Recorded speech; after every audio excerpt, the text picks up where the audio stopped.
Good morning everyone. फटाफट से audio video मुझे कंफर्म करो क्विकली।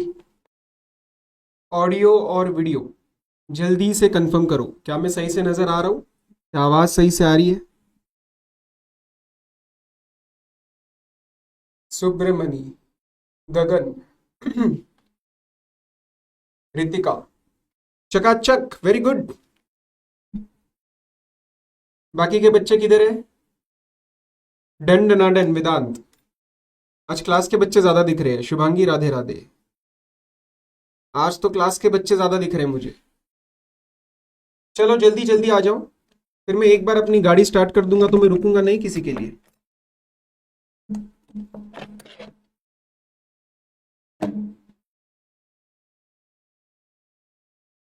Prajwal, good morning. चलो चलो, I am giving 1 more minute before we start.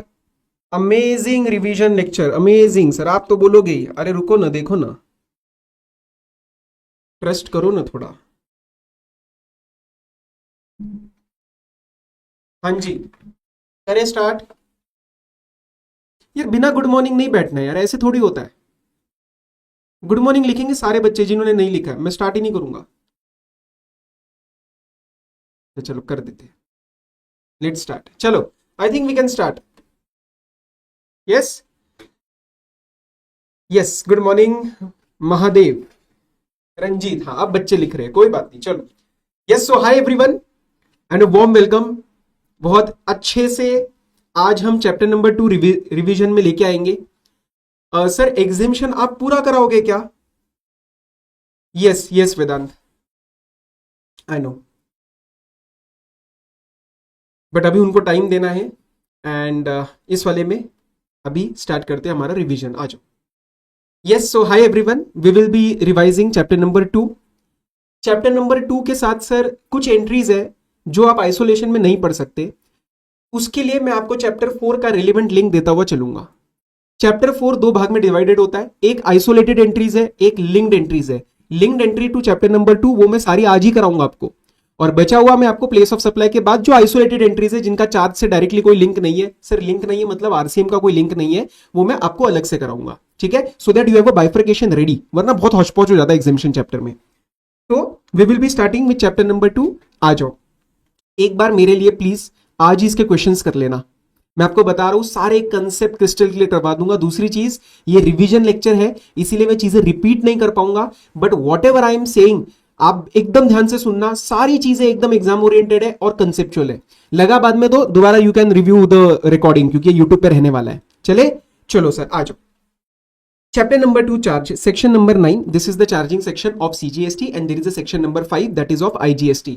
Sir ये लोग क्या है, ये आके आपने को बोलते हैं कि अरे हम जीएसटी नाम का टैक्स लगाएंगे, क्योंकि हमने परसों वाला चैप्टर नंबर 1 जो हमने रिवाइज किया था वहां पे ये पढ़ा था that section number 7 is the taxable event, that is the supply. तो सप्लाई तो हुआ, लेकिन किसी को आके ये भी तो बोलना पड़ेगा कि हाँ भैया मैं लगाऊंगा जीएसटी नाम का चार्ज, तो वो हमारा होता है charging section, that is section number 9। तो subject to the provisions of subsection 2, जिसके अंदर बेसिकली 5 पेट्रोलियम प्रोडक्ट्स के ऊपर बोला हुआ है कि हम जीएसटी बाद में लगाएंगे, then there will be a tax known as this CGST करके। किसके ऊपर? इंट्रा स्टेट के ऊपर। इंट्रा स्टेट मतलब supplier and place of supply should be in one state और वन यूनियन टेरिटरी। अलग अलग हो जाएगा तो आईजीएसटी लग जाएगा, और आईजीएसटी के लिए चार्जिंग सेक्शन आएगा सेक्शन नंबर 5। तो subject to this we are going to apply the CGST. लेकिन sir there are 3 non taxable supplies for goods. Goods के नाम पे there are 3 non taxable supplies. कौन कौन से? Alcoholic liquor for human consumption, undenatured extra neutral alcohol which is used for alcoholic liquor for human consumption. अगर आप industrial use के लिए लेके आना चाहते हो तो उसको डीनेचर करना पड़ता है। That denatured extra neutral alcohol is not a non taxable supply, it is very well under GST. लेकिन ये जो alcoholic liquor for human consumption के लिए जो अनडीनेचर्ड ईएनए होता है वो आपका जीएसटी से बाहर है। ठीक है। एंड सर तीसरा नॉन टैक्सेबल सप्लाई है आपका 5 पेट्रोलियम प्रोडक्ट्स। ओके, आपको पता होना चाहिए supply of alcoholic liquor for human consumption GST की definition under our constitution of India से भी बाहर है। तो कल को अगर इस पे जीएसटी लगाना हुआ तो we will have to go for constitutional amendment. और अगर आप पेट्रोलियम प्रोडक्ट्स पे जीएसटी लगाना चाहते हो तो मात्र जीएसटी काउंसिल जो है वो एक डेट नोटिफाई कर देगी, वहां से हम लगा देंगे। तो तीनों नॉन टैक्सेबल है, लेकिन manner of non taxability is different. Okay चलो सर हम वैल्यूएशन किस पे लगाएंगे, जो हम चैप्टर नंबर 6 में पढ़ेंगे, सेक्शन नंबर 15, मैक्सिमम रेट 20%, क्योंकि उतना ही कॉरस्पॉन्डिंग एसजीएसटी पे लगाएगा तो टोटल 40 तक मैक्सिमम जा सकता है। एंड कौन पे करेगा, टैक्सेबल पर्सन। रजिस्टर्ड पर्सन नहीं लिखा तो अभी कर्नाटका में आपने देखा होगा गवर्नमेंट नोटिस डाल रही है ट्रेडर्स को। वो क्यों डाल रही है, because they are taxable person, they are liable to pay tax, but they are not yet registered person, तो they have a liability to charge GST. समझ आ रही है चीजें? Yes sir. RCM and FCM के प्रोविजन, आरसीएम के provision हम 9394 में पढ़ते हैं। इसका एक बार हेडिंग भी देखना, लेवी एंड कलेक्शन, लगाना है और कलेक्ट करना है। कलेक्ट करने के दो मैकेनिज्म, एफसीएम और आरसीएम। आरसीएम के लिए दो सबसेक्शन 9394। ठीक है, चलो अब सर जब मैं बात करता हूं आईजीएसटी की, तो आईजीएसटी का चार्जिंग आता है सेक्शन नंबर 5 में, which is the mirror copy of section number 9 of CGST, except two differences. Point number 1, ऊपर मैक्सिमम 20 बोला, यहाँ पे मैक्सिमम 40 बोला। क्यों? क्योंकि सीजीएसटी का भाई एसजीएसटी भी आता है, पर आईजीएसटी अकेला अकेला आएगा तो वो मैक्सिमम 40% लगा के जाएगा। इसने एक और चीज बोली कि जो इंपोर्ट ऑफ गुड्स होता है ना, वहां पे कस्टम अथॉरिटीज बैठी है सारा चेक करने के लिए और अपनी कस्टम्स ड्यूटी पे करवाने के लिए। सेक्शन नंबर 12 बीसीडी आपको याद होगा। तो क्यों ना हम अपना जीएसटी का कलेक्शन उन्हीं को बोल दे। अरे यार तुम लोग भी वहां बैठे हो, हम भी वहां बैठे, हम एक ही फैमिली के ना, हम सीबीएसई के फैमिली के लोग हैं, तो एक काम करो ना यार, तुम जीएसटी भी कलेक्ट कर लो। So this power is given, the levy and collection power is handed over to the customs law. Why? Because the physically the goods are crossing the custom frontiers of India, and वहां पे customs की machinery already लगी हुई है, customs की law की machinery already लगी हुई है, तो भैया तुम ही हैंडल करो, हमें वहां पे नहीं हैंडल करना। लेकिन सर ये बात ना कई कई जगह नहीं लगेगी, कहा इनटेंजिबल गुड्स के चक्कर में, इनटेंजिबल में फिजिकल क्रॉसिंग नहीं होता, तो वहां पे the power will be retained in our GST law on notified intangible goods, on the notified intangible goods, that is currently what, online money gaming. कल ऑनलाइन मनी गेमिंग का shot डाला था मैंने, क्या शॉट लिया तुमने? जैसे तबियत ठीक करने के लिए इंजेक्शन का शॉट लेना पड़ता है, जीएसटी की तबियत तुम्हारी उन शॉट से ठीक रहने वाली है। तो इसके अंदर मैंने आपको ये चीज कल करवाई थी। Yes, because they will not be crossing the physical custom frontiers. Okay, तो अगर ऑनलाइन मनी गेमिंग की बात करें तो उसके ऊपर जो हमारा जीएसटी लगने वाला है, that is going to stay in our GST law itself. और उसका प्लेस ऑफ सप्लाई कैसे बनेगा? Section number 10 and section number 11 of the IGST. Sir क्यों सेक्शन 10, 11? अरे वो गुड्स है, सर्विस नहीं है। चलो अब बात करते हैं 9.4 और 9.3। More chances of being asked in the exam is your section number 9.4। Okay, 9.4 में आता है आपका रियल एस्टेट एंड प्रोमोटर्स की industry. Real estate and promoter से बहुत सारा जीएसटी कलेक्ट होता है, बहुत बड़ी इंडस्ट्री है, तो गवर्नमेंट ने थोड़े से अजीबोगरीब प्रोविजंस लगा रखे हैं। बिल्डर को बोला कि सुन ना बिल्डर, तेरा सबसे पहले एक रूल है, तेरे को एक हम बता रहे एक कंप्लायंस करना है तेरे को, that whatever inputs you are buying except cement, because cement के लिए अलग से आने वाला है, तो whatever inputs you are buying except cement and input services, ensure that आप minimum 80% of your total purchases you buy it from registered people. And अगर आपने 80% से कम किया, फॉर एग्जाम्पल आपका किसी साल में खर्चा हुआ परचेजेस पे 1000, योर टोटल एक्सपेंस वॉज 1000, मैंने आपसे पूछा कि आपने रजिस्टर्ड से कितना खरीदा? सर 700 खरीदा। तो आपको कितना खरीदना था? सर 800 खरीदना था। कितना शॉर्टफॉल हुआ बेटा? कह रहे सर 100 का शॉर्टफॉल हुआ। तो एक काम कर, 100 के ऊपर जो भी जीएसटी बनता है ना, वो आरसीएम के अंदर पे कर दे। सर ये बहुत गलत है, this is very very wrong. Why? Because I am buying from unregistered people, but आप मेरे ऊपर आरसीएम लगा रहे हो और आपके हिसाब से 80% के ऊपर जीएसटी कलेक्ट होना चाहिए, इसलिए आपने ये मेरे को प्रोविजन बना दिया। रेट कितना लगेगा? 18% का लगेगा। पूरे पे मत लगाना, शॉर्टफॉल पे लगाना। तो मेरे केस में शॉर्टफॉल 10% का था। फिर सीमेंट के लिए क्या बोला? सीमेंट के लिए बोला 100% रजिस्टर्ड से खरीदो, 80% नहीं, 100% रजिस्टर्ड से खरीदो। If you buy even ₹1 from unregistered people, आप 28% पे जीएसटी आरसीएम पे कर देना। और capital goods, I don't care किससे खरीद रहे हो, रजिस्टर्ड से अनरजिस्टर्ड से आरसीएम ही लगा देना, GST RCM basis at whatever the applicable rate that the question will tell us. But इसके चांसेस ज्यादा पेपर में आने के नहीं है। मेन आते सर हमारे notified goods and notified services 9.3 और 5.3। ये है हमारा गुड्स का प्रोविजन। नीचे हम स्टार्ट करेंगे सर्विस का प्रोविजन। गुड्स के लिए कई बच्चे ने इसको लर्न करते हैं और ट्रिक्स बनाते। अरे भाई सीए फाइनल लेवल पे तुम्हें कोई ये पूछने वाला है क्या कि तुम टेबल लिख के आओ? फाउंडेशन में नहीं है, 11वीं 12वीं में नहीं है। तुम सिर्फ इतना ध्यान रख लेना कि तुम्हें सप्लायर और रेसिपिएंट क्लिक कर जाना चाहिए। क्लिक मतलब ऐसा एक घंटी बजनी चाहिए, हाँ यार यहाँ पे आरसीएम लगाना है या यहाँ पे एफसीएम लगाना है। स्टार्ट करें, आ जाओ। कैश्यू नट्स, काजू खाते हो? नॉट शेल्ड नॉट पील्ड, मतलब उसके ऊपर प्रोसेसिंग नहीं हुई है, एकदम एकदम ग्राउंड लेवल पे जाना चाहते हैं। ग्राउंड लेवल पे सप्लायर कौन है? एग्रीकल्चरिस्ट। रेसिपिएंट कौन है? Registered person. एग्रीकल्चरिस्ट को क्यों तंग करना है? रजिस्टर्ड पर्सन से जीएसटी पे करवाएंगे। एक सवाल आ सकता है दिमाग में, सर ये आरसीएम का एम क्या होता है? आरसीएम का एम होता है दो तरीके से, कंप्लायंस बर्डन से थोड़ी सी we have to give a relief to the supplier because of obvious reason. देखो एग्रीकल्चरिस्ट है, वहां पे काम कर रहा है, ग्रास रूट लेवल पे काम कर रहा है, उसको थोड़ी ना यार जीएसटी के कंप्लायंसेस करवाएंगे। या फिर सेकंड होता है to have increase tax base, आपका टैक्स बेस बढ़ेगा उससे। यस, सो ये दोनों रीजंस की वजह से हम आरसीएम के प्रोविजंस लेके आते हैं। Now before moving forward, agriculturist की डेफिनेशन तुम्हें याद है? एग्रीकल्चरिस्ट कौन होता है? एक इंडिविजुअल या एक HUF who is involve in the cultivation of land.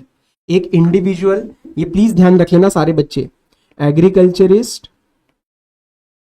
में कौन आएगा? एक इंडिविजुअल आ सकता है या फिर एक एचयूएफ, मतलब उसकी फैमिली आ सकती है, उसमें भी सारे इंडिविजुअली लोग काम कर रहे हैं।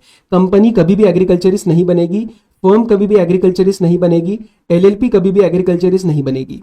और ये लोग भी सारे नहीं, ये लोग वो आएंगे जो वहां पे एक्चुअल में कल्टीवेशन ऑफ लैंड कर रहे हैं, या तो वो खुद कर रहे हैं या तो फिर कोई नौकर चाकर चलेगा, उनके कोई सर्वेंट हायर लेबर चलेगा, लेकिन उसमें एक वर्ड आपको यूज करना है, पर्सनल सुपरविजन। क्या यूज करना है सर? Personal supervision. मतलब अगर मैं एक एग्रीकल्चरिस्ट हूं, मेरी एकड़ों जमीन है, लेकिन मैं बैठा हूं कहीं पे लेट से दिल्ली में एंड महाराष्ट्र में मेरी लैंड के ऊपर काम हो रहा है, I am not paying attention. Personal supervision या तो आपका हो सकता है या तो आपके फैमिली का हो सकता है। फैमिली का मतलब आपको ऑलरेडी बताया जा चुका है। तो इस केस में you will be considered as an agriculturist. Family में कौन कौन आता है? स्पाउस, चिल्ड्रन, रिगार्डलेस वो कितना कमा रहे हैं, क्या कर रहे हैं, parents, grand parents, brother sister, याद है नहीं है? Parents, grand parents, brother sister, if they are wholly और mainly dependent on us. Yes, तो आगे बढ़ते हैं। एग्रीकल्चरिस्ट आपको ध्यान देना है, ठीक है? Recipient is registered person. Bidi wrapper leaves, tendu leaves बोलते हैं। बीडी, बीडी पीते हो? नहीं, बीडी तो नहीं पीते, पर देखी तो होगी तुमने बचपन में कहीं, है ना? तो आजकल तो ज्यादा दिखती नहीं है, पर ठीक है। Agriculturist to any registered person, तो बेचारे एग्रीकल्चरिस्ट को क्यों तंग करना है? Tobacco leaves, agriculturist to registered person. Essential oils, अब सर एसेंशियल ऑयल्स कोई उगाता नहीं है, तो यहां पे बोल दिया अनरजिस्टर्ड पर्सन की, बेचारे उसको क्या तंग करना। रजिस्टर्ड इज बाइंग, तो registered will pay the GST under RCM, क्योंकि ये ग्रो नहीं होते एग्रीकल्चर की तरह। अब ये कौन से एसेंशियल ऑयल से? Other than citrus fruit. So sir are we expected to learn the various types of oils, किसमें ऑयल वो सिट्रस फ्रूट होता है? नहीं, आपको सिर्फ इसको एक बार रीड करना है, ये एग्जांपल से एक बार रीड करके जाने। तो सिट्रस फ्रूट मतलब थोड़ा सा वो लग्जरी एलिमेंट आ जाता है ना उसमें, सिट्रस फ्रूट डाल के बड़े बड़े महंगे महंगे ऑयल बेच रहे हो अमीर घरों में, तो उसको छोड़ देंगे। लेकिन बचे हुए essential oils of peppermint, other mint, उसके एग्जांपल इन्होंने दिए, इसको 2 बार रीड करेंगे अपन, ठीक है? इसको सिर्फ 2 बार पेपर से पहले रीड करके जाना। स्पीयरमिंट, वाटरमिंट, हॉर्समिंट, बेरगामिंट, मेंथा आर्वेनेस, ये पेपर में आपको दिख जाएगा, ठीक है? सिल्क यार्न क्या है? सिल्क यार्न अगेन एग्रीकल्चर पे नहीं आता, इसको ग्रो नहीं किया जाता, तो we have focused on those who are grass root level पे प्रोड्यूसर्स। तो अगर आप एक प्रोड्यूसर हो या फिर आप एक सिल्क वॉर्म, वो जो कुकून से आप करते हो, क्या बोलते हैं उसको, सीरिकल्चर या जो भी है, तो वो जो प्रोसेस है वहां पे हम उस प्रोड्यूसर को यहाँ पे बेनिफिट देना चाहते हैं। And recipient is again a registered person. If you pay attention, majority इस टेबल में रेसिपिएंट रजिस्टर्ड पर्सन है, तो सप्लायर को क्यों पकड़ना है? रजिस्टर्ड आदमी ऑलरेडी है, वो पे कर देगा जीएसटी, एब्सोल्युटली फाइन। यस, अब यहां पे क्वेरी आता है कि सर ये जो आदमी है प्रोड्यूसर, अगर ये रजिस्टर्ड हुआ तो क्या करेंगे? देखो टेक्निकली यहां पे मैंने रजिस्टर्ड अनरजिस्टर्ड नहीं लिखा है, टेक्निकली और लीगली देखा जाए तो मैंने सिर्फ प्रोड्यूसर लिखा है, मैंने मैन्युफैक्चरर वर्ड लिखा है। बट आप थोड़ा सा लिंक्ड चीजों में पढ़िए। चैप्टर नंबर 8 में सेक्शन नंबर 23 में क्या बोला गया है? That if my supply is covered under RCM I don't need to take the registration. तो लीगली आप देखोगे तो प्रैक्टिकली भी आपका डाउट इतना रिलेवेंट नहीं बचेगा, क्योंकि ये अनरजिस्टर्ड ही होगा, वो रजिस्ट्रेशन नहीं लेगा, वो हमेशा 23 का बेनिफिट लेगा। तो क्वेरी आने को ठीक है, लेकिन रिजोल्यूशन प्रैक्टिकली समझना, ठीक है? चलो अगला आते हैं। Raw cotton, agriculture is to registered, same. Lottery, lottery is regulated by state, okay, it is regulated by state. तो स्टेट गवर्नमेंट यूटी या फिर लोकल अथॉरिटी एजेंट को दे रही है और एजेंट से जाके आप खरीदते हो, ठीक है? आप लॉटरी वगैरह खरीदते हो, तो आपके केस में कोई आरसीएम का मैकेनिज्म नहीं है। स्टेट गवर्नमेंट जब सेल कर रही है तब आरसीएम का मैकेनिज्म है, ठीक है? तो ये लॉटरी एजेंट जीएसटी पे करेगा गवर्नमेंट को। उसके बाद जो भी आपके यूज्ड व्हीकल, कोई सीज्ड गुड्स, कोई भी वेस्ट, स्क्रैप, अगर गवर्नमेंट सेल कर रही है, गवर्नमेंट सारी टाइप की सीजी, एसजी, यूटी, एलए, जीए को यहां पे कवर नहीं किया। सर जीए क्या है? अरे गवर्नमेंटल अथॉरिटी और गवर्नमेंटल एंटिटी जो चैप्टर 4 में आती है, उसको यहां पे नहीं कवर किया है। ये आपको याद रखनी पड़ेंगी छोटी छोटी चीजें। तो सीजी, एसजी, यूटी, एलए अगर रजिस्टर्ड पर्सन को सेल करती है तो रजिस्टर्ड पर्सन आरसीएम पे करेगा, ठीक है? गवर्नमेंट क्या ही खुद को पे करेगी, तो रजिस्टर्ड को बोल दिया भाई तू पे कर दे आरसीएम के अंदर। बस इसमें एक एक्सक्लूजन है, इंडियन रेलवेज को हटा दिया। इंडियन रेलवेज का आपको अमेंडमेंट का इंटेंशन याद आया होगा, एक डेढ़ अटेम्प्ट पहले हमने किया था। इंडियन रेलवे को हर तरीके से हम फॉरवर्ड चार्ज मैकेनिज्म में लेके आए थे, हर तरीके से हम एफसीएम में लेके आए थे। हम ये चैप्टर नंबर 4 में भी दोबारा पढ़ेंगे। यस, चलो प्रायोरिटी सेक्टर लेंडिंग सर्टिफिकेट तो तुम्हें लास्ट चैप्टर में of the fact that supplier can be registered and recipient can be registered. अच्छा एक बार बताओ, ऑडियो वीडियो क्लियर है ना? मेरे यहाँ पे कुछ ओबीएस रिकनेक्शन आया था, कभी कभार आता है, बट एक बार कंफर्म कर दो ऑडियो वीडियो क्लियर है। Sagar, Sneha, let's revise, Ritika, all okay है ना? वेदांत, आंगी, ठीक है। मेरे यहाँ पे वो एक नोटिफिकेशन आया तो मैं थोड़ा रुक गया। हाँ, तो as I was saying, priority sector lender certificate हमेशा गुड्स के अंदर आते हैं, हमेशा आईजीएसटी के अंदर आएंगे एंड रिवर्स चार्ज मैकेनिज्म में जाएंगे। चाहे सप्लायर रजिस्टर्ड हो, चाहे रेसिपिएंट रजिस्टर्ड हो, यही हमेशा टैक्स पे करेगा टू द गवर्नमेंट। उसके बाद metal scrap, unregistered to registered. Metal scrap की समरी हमने पहले भी करी है, मैं फिर से बता देता हूं। देखो, मेटल स्क्रैप में अगर रजिस्टर्ड टू रजिस्टर्ड है, या रजिस्टर्ड टू अनरजिस्टर्ड है, या अनरजिस्टर्ड टू अनरजिस्टर्ड है, या अनरजिस्टर्ड टू रजिस्टर्ड है। देखो, registered to registered will go under forward charge mechanism along with the implication of TDS under section number 51। Registered to unregistered will go under forward charge mechanism but no TDS. ठीक है, यहां पे TDS का कोई applicability नहीं आएगा। Unregistered to unregistered no GST, यहां पे कोई जीएसटी का इंपैक्ट नहीं आएगा। कई कबार बच्चा लिख देता है एग्जेम्प्ट, एग्जेम्प्ट मत लिखना। एग्जेम्प्ट मतलब आप 2 क्लॉज 47 लगा रहे हो, 247 में वो आते हैं नील रेटेड, नॉन टैक्सेबल, वो हम यहां पे नहीं लगा रहे। ठीक है, और unregistered to registered this will come under the RCM and no TDS. हाँ जी, क्लियर है, याद हो गया पूरा गुड्स का?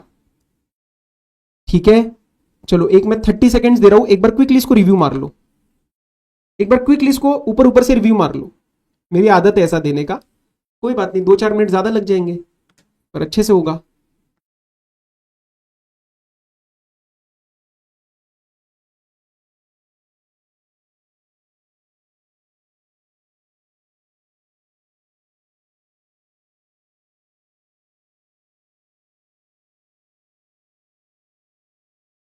क्विक नीचे का भी देख लो एक बार।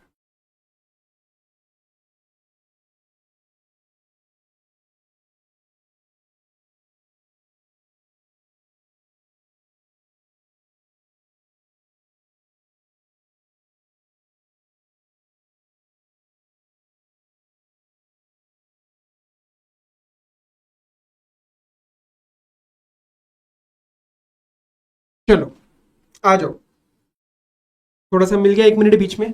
अब आते हैं सर्विसेज के ऊपर। Everyone pay attention. सर्विसेज के लिए एक चीज ध्यान रखनी है, पेपर में अपने को लगाना है स्ट्रक्चर्ड थिंकिंग। सर क्या है ये स्ट्रक्चर्ड थिंकिंग? आप एक्साइट होके कंक्लूजन की तरफ भागते हो, ऐसा मत करना। सबसे पहले चेक करना कि एग्जेम्पशन है या नहीं है। एग्जेम्पशन अगर है तो आरसीएम एफसीएम की बात उठेगी नहीं। जब टैक्स ही नहीं लगने वाला तो कौन पे करेगा? This question stands irrelevant. लेकिन अगर एग्जेम्पशन नहीं है तो हम आरसीएम एफसीएम की बात उठाएंगे और फिर उसके अंदर चैप्टर नंबर 2 को भी एनालाइज करेंगे, जो अभी हम करेंगे। We are covering that part. अब सर आपने गुड्स में ऐसा क्यों नहीं बताया? अरे गुड्स का एग्जेम्पशन तेरे कोर्स में है नहीं भाई, तेरे कोर्स में, हमारे कोर्स में गुड्स का एग्जेम्पशन की लिस्ट नहीं है, सर्विसेज की है, इसलिए यहां पे स्पेशली बता रहा हूं। साथ साथ लिंक करते हुए चलेंगे। आ जाओ, सबसे पहला आपका फेवरेट जीटीए। जीटीए सबसे पहले पेपर में सारे बच्चे सबसे पहले देखना कि वो जीटीए है या नहीं है, फिर जीटीए का एनालिसिस करना। जीटीए के मतलब होता है 2 कंडीशन। पहला, service of transportation of goods, ये देखो मैंने यहां दिया है, service of transportation of goods, नहीं sir, service with respect to transportation of goods. What is the difference guys?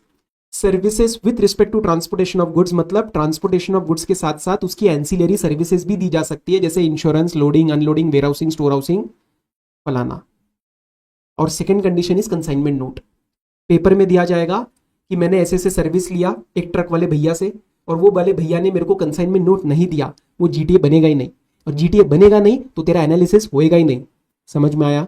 तो पहले देखना है जीटीए है या नहीं है। ओके, अब सर इसके रिस्पेक्ट में पहले अपन समझेंगे कि क्या क्या रेलिवेंट अमेंडमेंट्स, क्या क्या रेलिवेंट एग्जेम्पशंस है। सबसे पहला एग्जामेशन आपको एंट्री नंबर 18 ध्यान रखना है. Understand, service of transportation of goods by road is exempt except GTA. तो मेरे वाले एग्जाम्पल में वो ट्रक वाले भैया ने कंसाइनमेंट नोट नहीं दिया. अगर नहीं दिया तो जीटीए नहीं बना, और जीटीए नहीं बना तो वो एग्जेम्पशन क्लेम कर जाएगा. ठीक है, हमने इसको एडजस्टमेंट्स में भी कवर किया है बहुत बारी. सो दिस विल स्टैंड एग्जेम्प्ट. और एक और एंट्री आपको याद रखनी है, that is entry number 21A. क्या है वो सर 21A?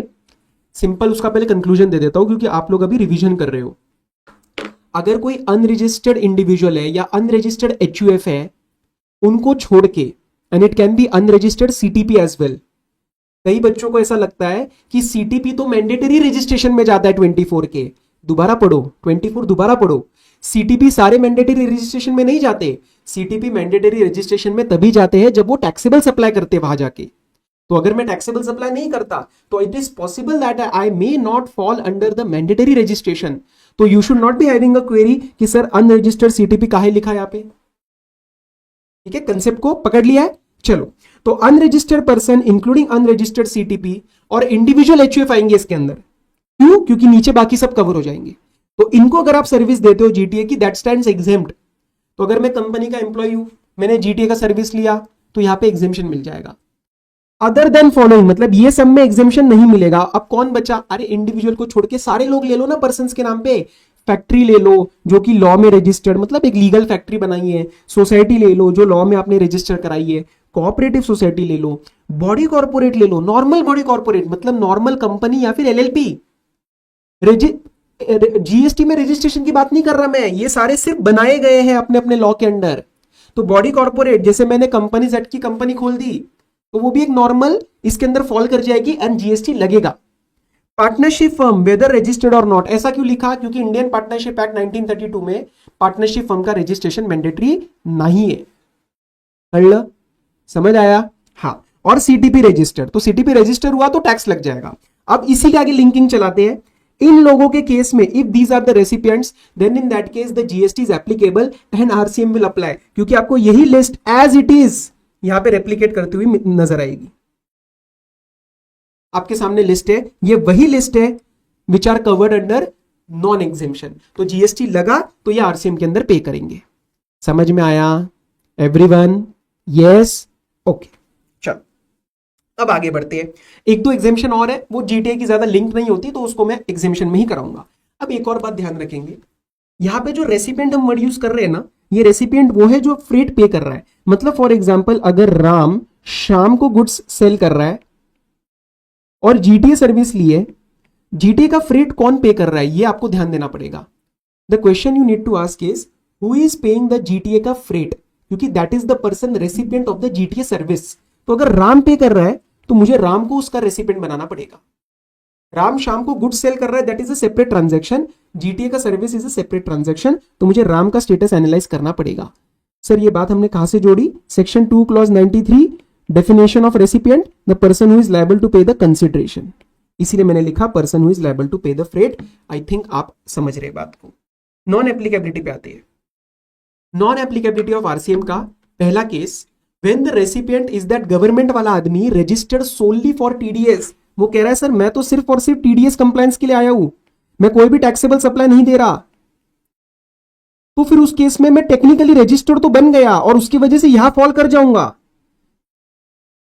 एग्जेम्पशन नहीं मिलेगी, आरसीएम प्रोविजन लग जाएगा. लेकिन सर मैं कोई भी टैक्सेबल सप्लाई नहीं करता, मैं तो सिर्फ टीडीएस के चक्कर में आया हूं.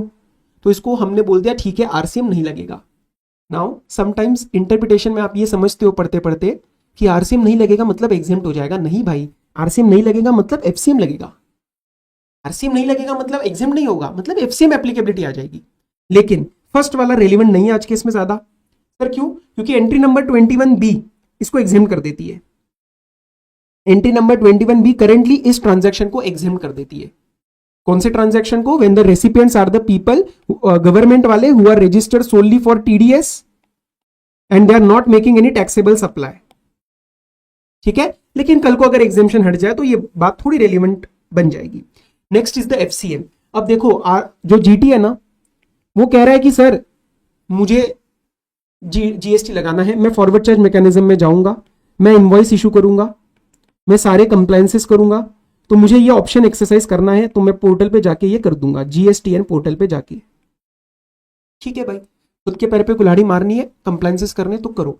एक बात ध्यान रखना, इनवॉइस पे इसका डिक्लेरेशन जाता है। डिक्लेरेशन क्या जाएगा कि I have exercise the option of FCM, you don't need to comply with RCM, so this will act as a safeguard for the recipient to not comply with the reverse charge mechanism. बातें समझ में आ रही है? Yes, okay, तो ये आप कर सकते हो, कोई इशू नहीं है। अब इसके रेट्स की बात करते हैं। आपके दिमाग में आएगा कि सर ये FCM RCM का मैकेनिज्म GTA कैसे लगाएगा? Why will you go for the forward charge mechanism? इस ऑप्शन के ऊपर उसका GST का रेट और उसका ITC ये डिसाइड किया जाता है। तो अगर मैं GTA हूं, मेरे पास ऑप्शन है FCM में जाने का। FCM के अंदर मेरे पास दो ऑप्शन है, मैं या तो 5% का रेट लगाऊंगा या तो 12% का रेट लगाऊंगा। 5% का रेट लगाऊंगा तो मुझे मेरे इनवर्ट सप्लाईज पे ITC नहीं मिलेगा, 12% का लगाऊंगा तो मुझे ITC मिल जाएगा। अब इंटरनली मैं ये डिसीजन कैसे लूंगा कि मेरा ITC कितना बनता है? बट सर ऐसा ऑप्शन GTA में क्यों दे रहे हो? अरे GTA के लिए मेजर खर्चा पेट्रोल तेल होता है जो नॉन टैक्सेबल है, तो इतना GST बनता नहीं है, तो इसलिए उसको बोला कि नहीं लेने का मन ये वाला, तो तुम रहो 5% में या फिर RCM में चले जाओ, है ना? तो you see what your other inward supplies are and if you want to go for the FCM mechanism और नॉट। अगर GT एक्सरसाइज नहीं करता तो RCM लगेगा, और RCM के रेट के अंदर 5% is the rate. RCM GST के अंदर there is a 5% rate and उसमें देयर इज नो ITC। अब नो आपको लगेगा सर नो ITC to the recipient, supplier, supplier का लिखा है मैंने ये ब्रैकेट में सारा, और नीचे देखो clarificatory note, regardless of who is paying the GST, regardless of what the rate of GST is, it is going to be always an ITC for the recipient। चाहे रेसिपिएंट RCM के अंदर पे करे, चाहे सामने वाला FCM के अंदर चार्ज करे, वो रेसिपिएंट के लिए हमेशा इनपुट टैक्स क्रेडिट बन के आएगा ही आएगा। इस चीज को कभी मत भूलना। GTA क्लियर हो गया तुम्हें भाई अच्छे से? चलो फिर हम एडवोकेट और आर्बिट्रल ट्रिब्यूनल की बातों को जरा समझ लेते हैं। आओ, इसमें ज्यादा कुछ है नहीं, ये कंफ्यूजन क्रिएट करता है मुझे पता है, बट इतना कुछ है नहीं। यहां तक मुझे सारे बच्चे कंफर्मेशन ड्रॉप करेंगे। चलो चलो जल्दी कंफर्मेशन ड्रॉप करो, जब तक मैं थोड़ा सा मिटा रहा हूं। एवरीवन, कौन कौन ऑनलाइन है? ऐसे सिर्फ बैठना नहीं है, लाइव रिवीजन ले रहा हूं, मतलब थोड़ा इंटरेक्ट करना है मेरे से।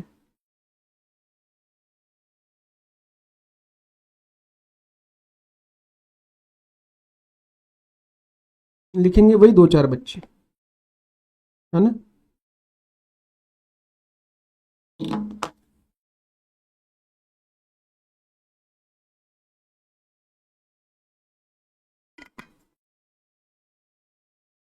चलो आ जाओ। लीगल सर्विसेज में एक दो पहले टर्म समझ लेते हैं एवरीवन। लीगल सर्विस क्या होती है? You have to check whether the advocate और the firm is actually giving legal service और नॉट। हो सकता है पेपर में सिर्फ नॉर्मल सर्विसेज हो, वहां पे ये एग्जामिशन नहीं लगेगा। लीगल सर्विस होती है any service with respect to any branch of law, family law, constitutional law, tax law, फलाना लॉ, कुछ ना कुछ उसके रिस्पेक्ट में एडवाइस, रिप्रेजेंटेशन, कंसल्टिंग वो आप दे रहे हो, एफिडेविट फाइलिंग, वो सब इसके अंदर आ जाएगा, अपील प्रिपरेशन सब। यहाँ पे मैं टर्म यूज करूंगा बिजनेस एंटिटी करके। सर ये बिजनेस एंटिटी का क्या मतलब होता है? बिजनेस एंटिटी मतलब any person conducting business, it can B company, it can B individual, I can also be a business entity. Okay, चलो पहला स्टार्ट करते हैं, आर्बिट्रल ट्रिब्यूनल। सर वो शेड्यूल नंबर 3 आपने पढ़ाया था, वहां पे ट्रिब्यूनल को आपने नॉन सप्लाई बना दिया था। ये वो ट्रिब्यूनल नहीं होता है, वो हमारे लॉ का ट्रिब्यूनल होता है। वो कोर्ट ने अपने लॉ के अंडर, मतलब पार्लियामेंट की लॉस के अंडर वो बनाया गया है, जैसे कंपनीज एक्ट का ट्रिब्यूनल हो गया, NCLT हो गया। Arbitral tribunal is a result of agreement of the parties in the dispute. So if me and Aditya we are under N arbitration agreement, तो we will decide who the arbitral tribunal is. He is like अ जज but he is not a जज। ठीक है, तो soul भी हो सकता है, पैनल भी हो सकता है, बट डाउट नहीं आना चाहिए कि ये तो शेड्यूल नंबर 3 में हट गया था, नहीं हटा था, इसीलिए यहाँ पे अलग से एग्जेम्पशन देना हम ट्राई कर रहे हैं। अगर ये सर्विस दे रहे 3 जनों को, किनको? नॉन बिजनेस एंटिटी, छोटी बिजनेस एंटिटी एंड सारी गवर्नमेंट के लोग। नॉन बिजनेस एंटिटी मतलब जो धंधा नहीं कर रही, स्मॉल बिजनेस एंटिटी मतलब ये हमारा वर्ड है, पेपर में लिखेंगे last year turnover less then the registration threshold. And government के सारे लोग 6 के 6, मतलब CG, SG, UT, LA, GAG मतलब जिसके अंदर 90% कंट्रोल रहता है गवर्नमेंट का। याद है आपको? गवर्नमेंटल अथॉरिटी कॉन्स्टिट्यूशनल फंक्शंस के लिए बनाई जाती है, governmental entity what ever the government में आस्क बनाई जाती है। ये चैप्टर 4 में फिर से आ जाएगा। तो CG, SG, UT, LA, GA, G, अगर ये लोग हैं तो एग्जाम्शन। यूट्यूब ना बार बार रिकनेक्शन ले रहा है, पता नहीं क्यों, सॉरी, बट मेरे यहाँ पे यूट्यूब का रिकनेक्शन दिखा रहा है। तो अभी ठीक है, एक बार अपोलॉजीज, बट एक बार फिर से कंफर्म कर दो प्लीज। आई डोंट नो आज यूट्यूब में क्या इशू आ रहा है, सॉरी, बट एक बार please confirm. No issue on live. अच्छा, मेरे यहाँ पे ना सॉफ्टवेयर पे दिखा रहा था, इसलिए मैं थोड़ा रुक गया। ठीक है, I am continuing everyone, thank you for confirming. Okay, चलो, तो ये 3 लोग, नॉन बिजनेस एंटिटी, छोटी बिजनेस एंटिटी और गवर्नमेंट के सारे लोग, ये इसके अंदर कवर हो जाएंगे। सर इनके सिवाय अगर कोई आया तो कौन बचेगा, मुझे बताओ। इनके सिवाय बचेगा कौन? बड़ी बिजनेस एंटिटी। बड़ी बिजनेस एंटिटी मतलब जिसका टर्नओवर पिछले साल का थ्रेशोल्ड से ज्यादा है, उस केस में टैक्स लगेगा under reverse charge mechanism. Sir कैसे लिंक किया आपने, दिखा देते आपको, आ जाओ। ये देखो, आर्बिट्रल ट्रिब्यूनल का RCM, if the arbitral tribunal is giving services to a business entity located in taxable territory. नीचे वाली बात मैंने ऐड करी है, आपको लॉ में नहीं मिलेगी, ये हमने अपनी अंडरस्टैंडिंग के लिए बना ली कि last year turnover is more than threshold. हुआ है, अरे अगर उससे कम होगा या फिर वो बिजनेस एंटिटी ही नहीं होगा तो एग्जेम्पशन है, तो RCM की बात नहीं आएगी। इसीलिए I can safely say that this will be a business entity जिसका लास्ट ईयर का टर्नओवर थ्रेशोल्ड से ज्यादा है, क्योंकि अगर कम होगा या फिर बिजनेस एंटिटी ही नहीं है तो एग्जेम्पशन मिल जाता है। समझ में आया? Yes sir.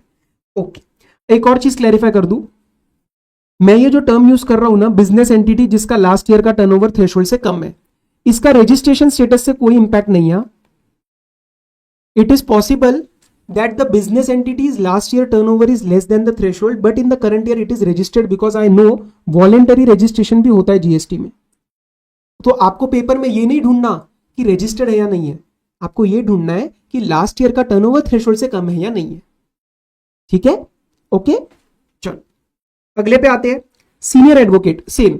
सीनियर एडवोकेट का मतलब क्या होता है? सीनियर एडवोकेट आप नहीं बन जाते कि चलो आज मैंने एडवोकेट की प्रैक्टिस स्टार्ट कर दी और आज मैं बन गया सीनियर एडवोकेट करके, ऐसा नहीं होता है। सीनियर एडवोकेट मतलब आप उस तरीके से डेजिग्नेट करे गए हो बाय द हाई कोर्ट और सुप्रीम कोर्ट। ठीक है, तो आप बहुत बड़े वकील हो, तो आपकी सर्विसेज कौन सी? Legal services. ये भी पेपर में एनालाइज करना कि लीगल है ना। These are given to these 3 people, business, non business, business entity छोटी वाली या गवर्नमेंट, और लिंक सेम बनेगा। अगर बड़ी बिजनेस एंटिटी को दिया, एग्जांपल सीनियर एडवोकेट ने रिलायंस इंडस्ट्रीज को दिया है, जैसे हरीश साल्वे साहब है, तो they have given the legal service to the Reliance Industries Limited जिसका लास्ट ईयर का टर्नओवर थ्रेशोल्ड से ज्यादा है, तो यहां पे लगेगा reverse charge mechanism. Yes, same बात यहां पे दे रखी है। आ जाओ दिखा देते हैं RCM के अंदर। See, advocate including a senior advocate giving legal services to a business entity. तो इसका भी अजम्पशन यही है कि इसका लास्ट ईयर का टर्नओवर थ्रेशोल्ड से ज्यादा होगा, क्योंकि अगर ये कम हुआ, क्योंकि अगर ये एक्सीड नहीं हुआ या फिर ये बिजनेस एंटिटी ही नहीं हुई तो एग्जेम्पशन मिल जाएगा। बराबर। तो अगर हरीश साल्वे साहब से मैंने कोई कंसल्टेशन लिया and I am just a normal employee in a company में, एक CEO कंपनी का CEO, क्योंकि उसके बिना मेरी औकात नहीं बनेगी हरीश साल्वे साहब को हायर करने की, तो in that case exemption will be there, क्योंकि मैं बिजनेस नहीं कंडक्ट कर रहा। ठीक है, मे बी मैंने कोई और मैटर के लिए, कोई फैमिली के रिस्पेक्ट में कुछ भी मैंने लिया होगा। चलो अब जब बात करते हैं हम, if the supplier of the service is a partnership firm, pay attention when I talk about a partnership firm, this partnership firm of advocates may have senior advocates or normal advocate. Junior advocate मत use करना word, advocate और senior advocate use करना, या फिर it is an individual advocate except senior, क्योंकि senior को मैंने ऊपर ऑलरेडी एनालाइज किया है। तो पार्टनरशिप फर्म के अंदर सीनियर एडवोकेट हुआ, फर्क नहीं पड़ता, फर्म को एनालाइज करना है। इंडिविजुअल लेवल पे आपको देखना पड़ेगा सीनियर या not senior. And when they are giving services, तो ऊपर वाला 3 एकदम सेम है, सारे बच्चे ध्यान से देखो, ऊपर वाला 3 एकदम सेम है, लेकिन एक ऐड हो गया, कौन? इनके खुद के फैमिली के लोग, इनके खुद के फैमिली के लोग। एडवोकेट और a firm of advocate, again pay attention everyone, this advocate can be a senior advocate as well. तो normal advocate giving service to a senior advocate will be covered here under exemption. ये इनका government का intention क्या लग रहा है? इस senior advocate अगर अपनी फैमिली, अपने फ्रेटर्निटी, लीगल फ्रेटर्निटी को सर्विस दे रहा है, तो वहां पे टैक्सेशन की बात कैसे आएगी? लेकिन यहां पे तो एकदम क्लियर है कि we are ready to give you the exemption. बात समझ में आई? यस। अब सर एक कंट्रोवर्सी वाला इशू आपको पता होगा, क्लासेस में अलग अलग व्यू आते हैं, मैं अपना भी आपको बता देता हूं। देखो, अगर ये सीनियर एडवोकेट ने सर्विस दी है किसी नॉर्मल एडवोकेट को या फर्म ऑफ एडवोकेट को, अगर नॉर्मल एडवोकेट को या तो फर्म ऑफ एडवोकेट को, तो सर एकदम देख के तो समझ आ रहा है कि ये शायद एग्जाम में नहीं है, क्योंकि यहां पे 4 चीजें लिखी है, यहां पे 3 लिखी है, क्लियर कट यहां पे 4 लिखी है, ये एडिशनल है जो ऊपर नहीं है। तो शायद गवर्नमेंट का इंटेंशन है कि हमें यहां पे एग्जामेशन नहीं देना। लेकिन सर मैं एडवोकेट या फर्म को बिजनेस एंटिटी भी तो मान सकता हूं, नॉन में तो नहीं फॉल करेगा, लेकिन मैं इसको स्मॉल बिजनेस एंटिटी करके इसको एग्जामेशन क्लेम कर लूंगा। बट आईसीआई क्या व्यू लेगा हमें नहीं पता, आई डोंट फील आईसीआई आपसे ये चीज पूछेगा, ठीक है, ये प्रैक्टिकल है थोड़ी चीज, बट या you can understand for a conceptual level कि यस हम इसको स्मॉल बिजनेस एंटिटी बना सकते हैं। तो स्मॉल बन गई तो एग्जेम्प्ट हो जाएगा।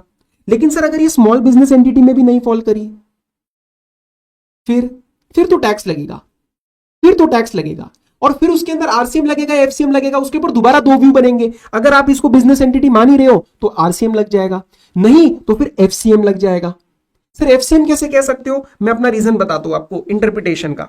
रीड हियर, यहां पे वो सीनियर एडवोकेट के साथ साथ रेसिपिएंट को बिजनेस एंटिटी लिख रहे हैं। जब एग्जेम्पशन में वो एक टर्म बिजनेस एंटिटी और नीचे एडवोकेट अलग लिख सकते थे, तो यहां क्यों नहीं लिखा उन्होंने? मतलब इंटेंशन के ऊपर अभी हमें थोड़ा सा क्वेश्चन मार्क्स है, इंटरप्रिटेशन के ऊपर क्वेश्चन मार्क्स है, बट आईसीआई आपसे नहीं पूछेगा। 99.9% प्लेन क्वेश्चन आएगा कि एडवोकेट है और नीचे नॉर्मल कंपनी वगैरह है, बिजनेस एंटिटी वगैरह है। तो बड़ी रहेगी तो आरसीएम में डाल देना, छोटी रहेगी तो एग्जेम्पशन क्लेम कर लेना, मामला क्लियर हो जाएगा। चले आगे, फर्म के साथ सेम है, फर्म में कोई डाउट नहीं है। फर्म अगर एडवोकेट को देगा तो वो तो एग्जेम्पशन में चला जाएगा। क्लास में मैंने बच्चों को कुछ एग्जाम्पल कराए थे, मैं आपको भी एक बार थोड़ा सा इसका रिव्यू दे देता हूं। आओ सी, पे अटेंशन हियर।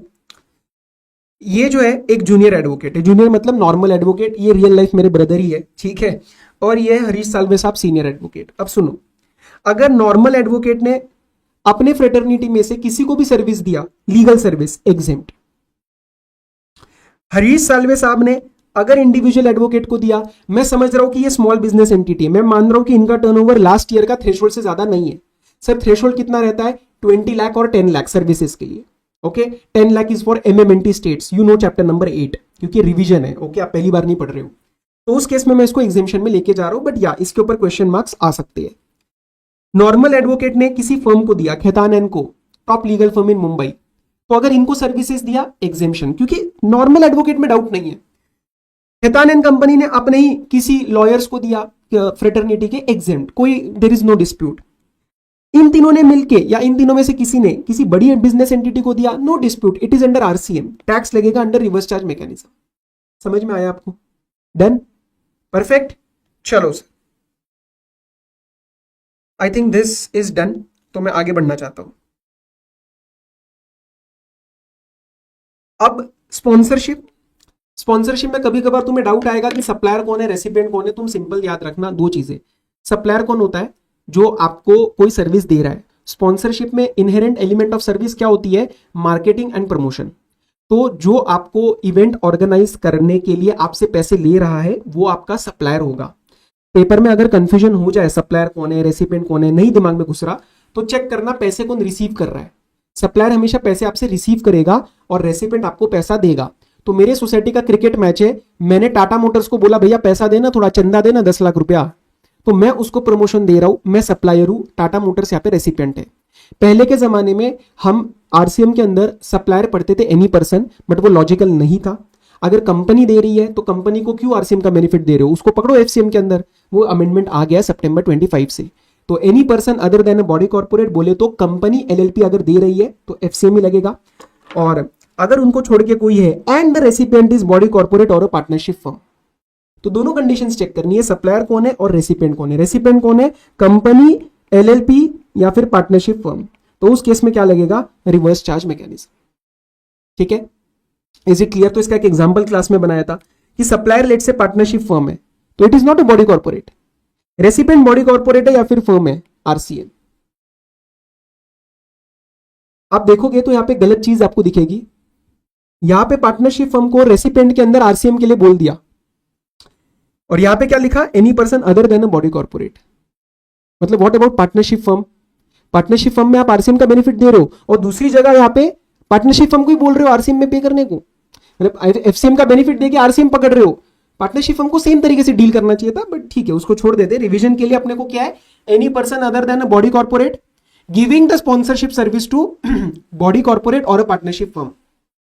नहीं श्रेया, बॉडी कॉर्पोरेट में पार्टनरशिप फर्म नहीं आती, कंपनी आती है, एलएलपी आती है, फॉरेन इनकॉर्पोरेटेड कंपनी आती है। बॉडी कॉर्पोरेट का मतलब होता है section number 2 clause 11 of the companies act 2013। एक बार मेरे लिए अगर हो सके तो प्लीज इसको रीड कर लेना, बच्चे इसको रीड नहीं करते। अगर ऑलरेडी इंक्लूड होता तो मैं यहां पे ऐसा क्यों लिखता, बॉडी कॉर्पोरेट और फर्म।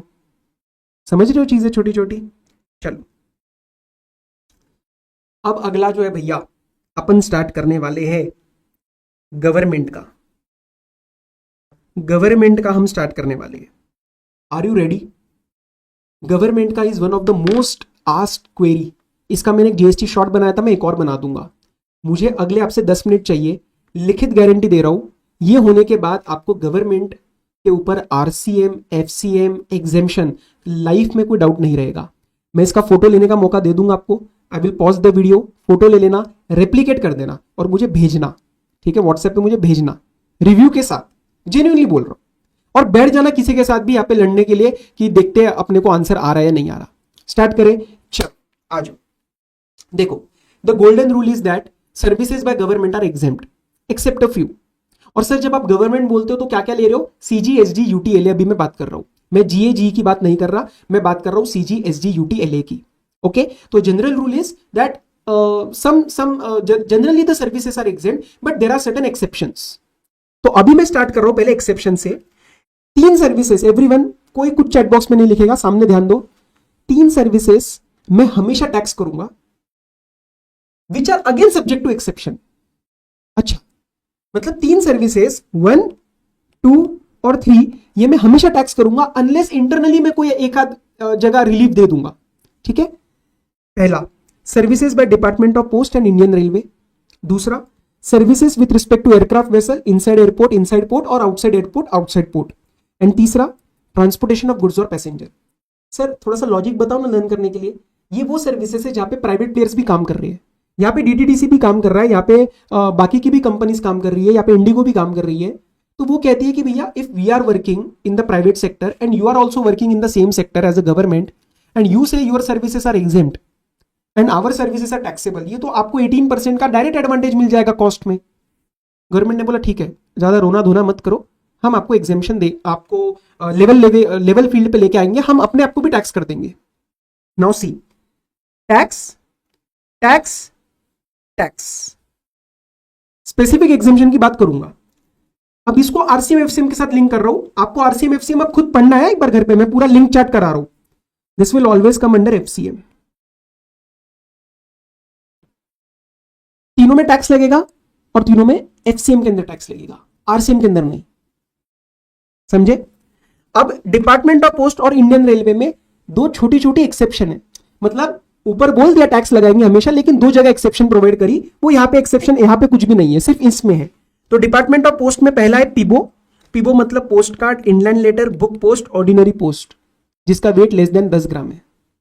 अरे मतलब लेटर लिखा है किसी को आज तक?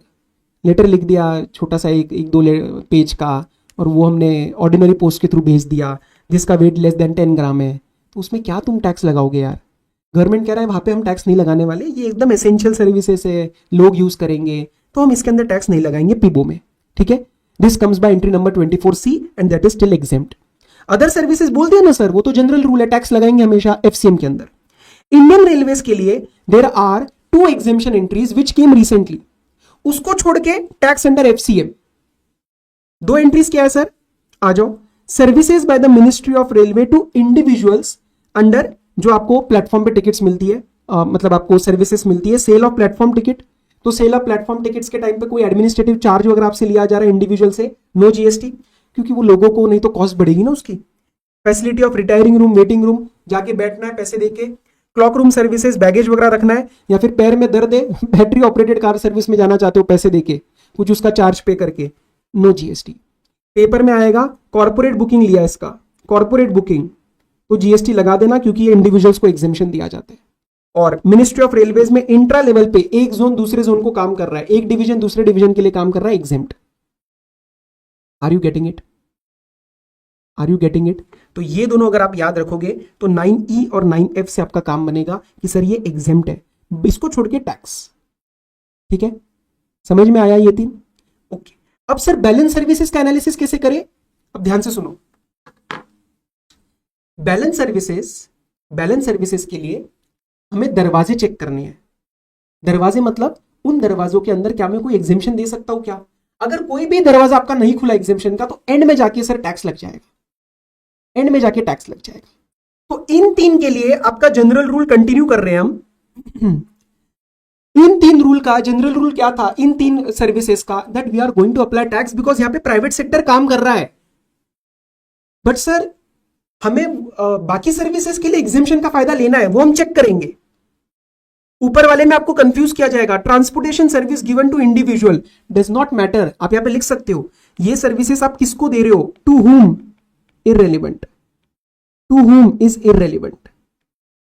अब मैंने स्टेट गवर्नमेंट की शिवनेरी सर्विस ली पुणे से मुंबई जाने के लिए, मैंने जीएसटी पे किया है क्योंकि वही सर्विस मेरे को कोई और जैसे नीता बस ट्रेवल्स प्राइवेट लिमिटेड वो भी दे रही है, तो उनको सेम लेवल पे लेके आने के लिए।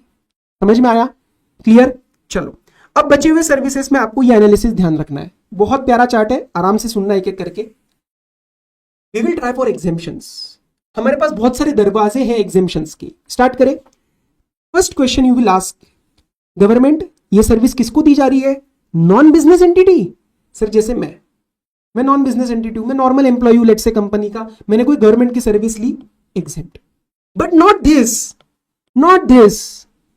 बिकॉज ये स्पेसिफिक टैक्सेबल है। इसको छोड़ के मैं बैलेंस सर्विसेज की बात कर रहा हूं। ठीक है, तो if it is provided to non business entity, जो बिजनेस नहीं करती, एग्जेम्प्ट। अगर यहां पे दरवाजा बंद हो गया मतलब it is a business entity, तो हम नेक्स्ट दरवाजे चेक करेंगे। नेक्स्ट दरवाजे क्या है? नेक्स्ट दरवाजा चेक करो कि सर चलो बिजनेस एंटिटी तो है, लेकिन सर क्या ये छोटी बिजनेस एंटिटी है क्या? हाँ सर छोटी बिजनेस एंटिटी है। एक सर्विस को छोड़ के we will give you the exemption. कौन सी सर्विस को छोड़ के? रेंटिंग। इंप्लीकेशन क्या बना? गवर्नमेंट ने renting of immovable property small business entity को दिया तो टैक्स लगेगा। गवर्नमेंट ने, ये लिख लेना बेशक मैं बोल रहा हूं, गवर्नमेंट ने, एग्जांपल बना के लिखो, गवर्नमेंट ने रेंटिंग ऑफ इमेबल प्रॉपर्टी मतलब रेंट पे दिया छोटी बिजनेस एंटिटी को। तो छोटी हो तो क्या हुआ, धंधा करने वाली है ना तू कंपनी या तेरी फर्म या जो भी है, टैक्स लगेगा। सर आरसीएम या एफसीएम? अगर तू रजिस्टर्ड है तो आरसीएम वरना एफसीएम। समझ में आया? सर ये दरवाजा बंद हो गया, अच्छा तो तुम्हारा टर्नओवर थ्रेशोल्ड से ज्यादा है क्या? ओके, तो अगला चेक क्या है? क्या पता तुम खुद ही गवर्नमेंट हो।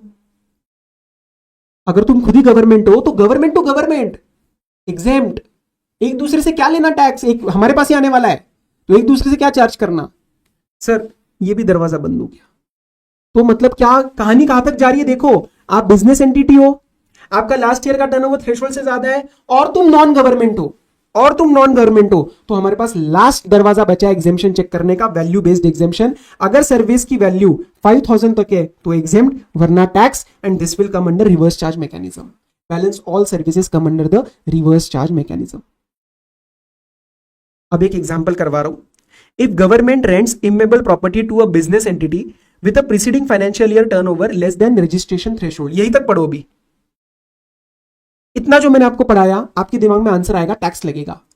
आप बोलोगे सर टैक्स लगेगा क्योंकि छोटी है, फर्क नहीं पड़ता, छोटी है फर्क नहीं पड़ता, आपने बोला था कि इसमें टैक्स लगाना है। लेकिन मैं आगे क्या दे रहा हूं, and let's say the value of service for the whole financial year is 3000, मतलब 5000 तक है। तो can I try to claim the exemption on the basis of this? Answer is yes. ये वाले में आप कोई और दरवाजा भी चेक कर सकते हो because I am using the exemption of value, I am not using the exemption of the status of turnover of the recipient. I can use this particular exemption.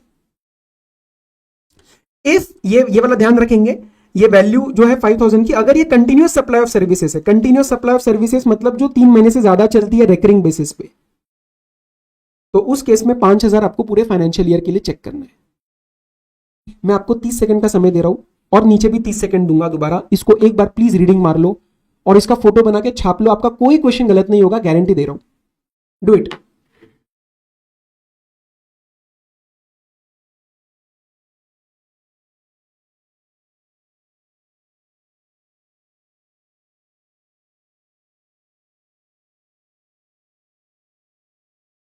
And take the photo.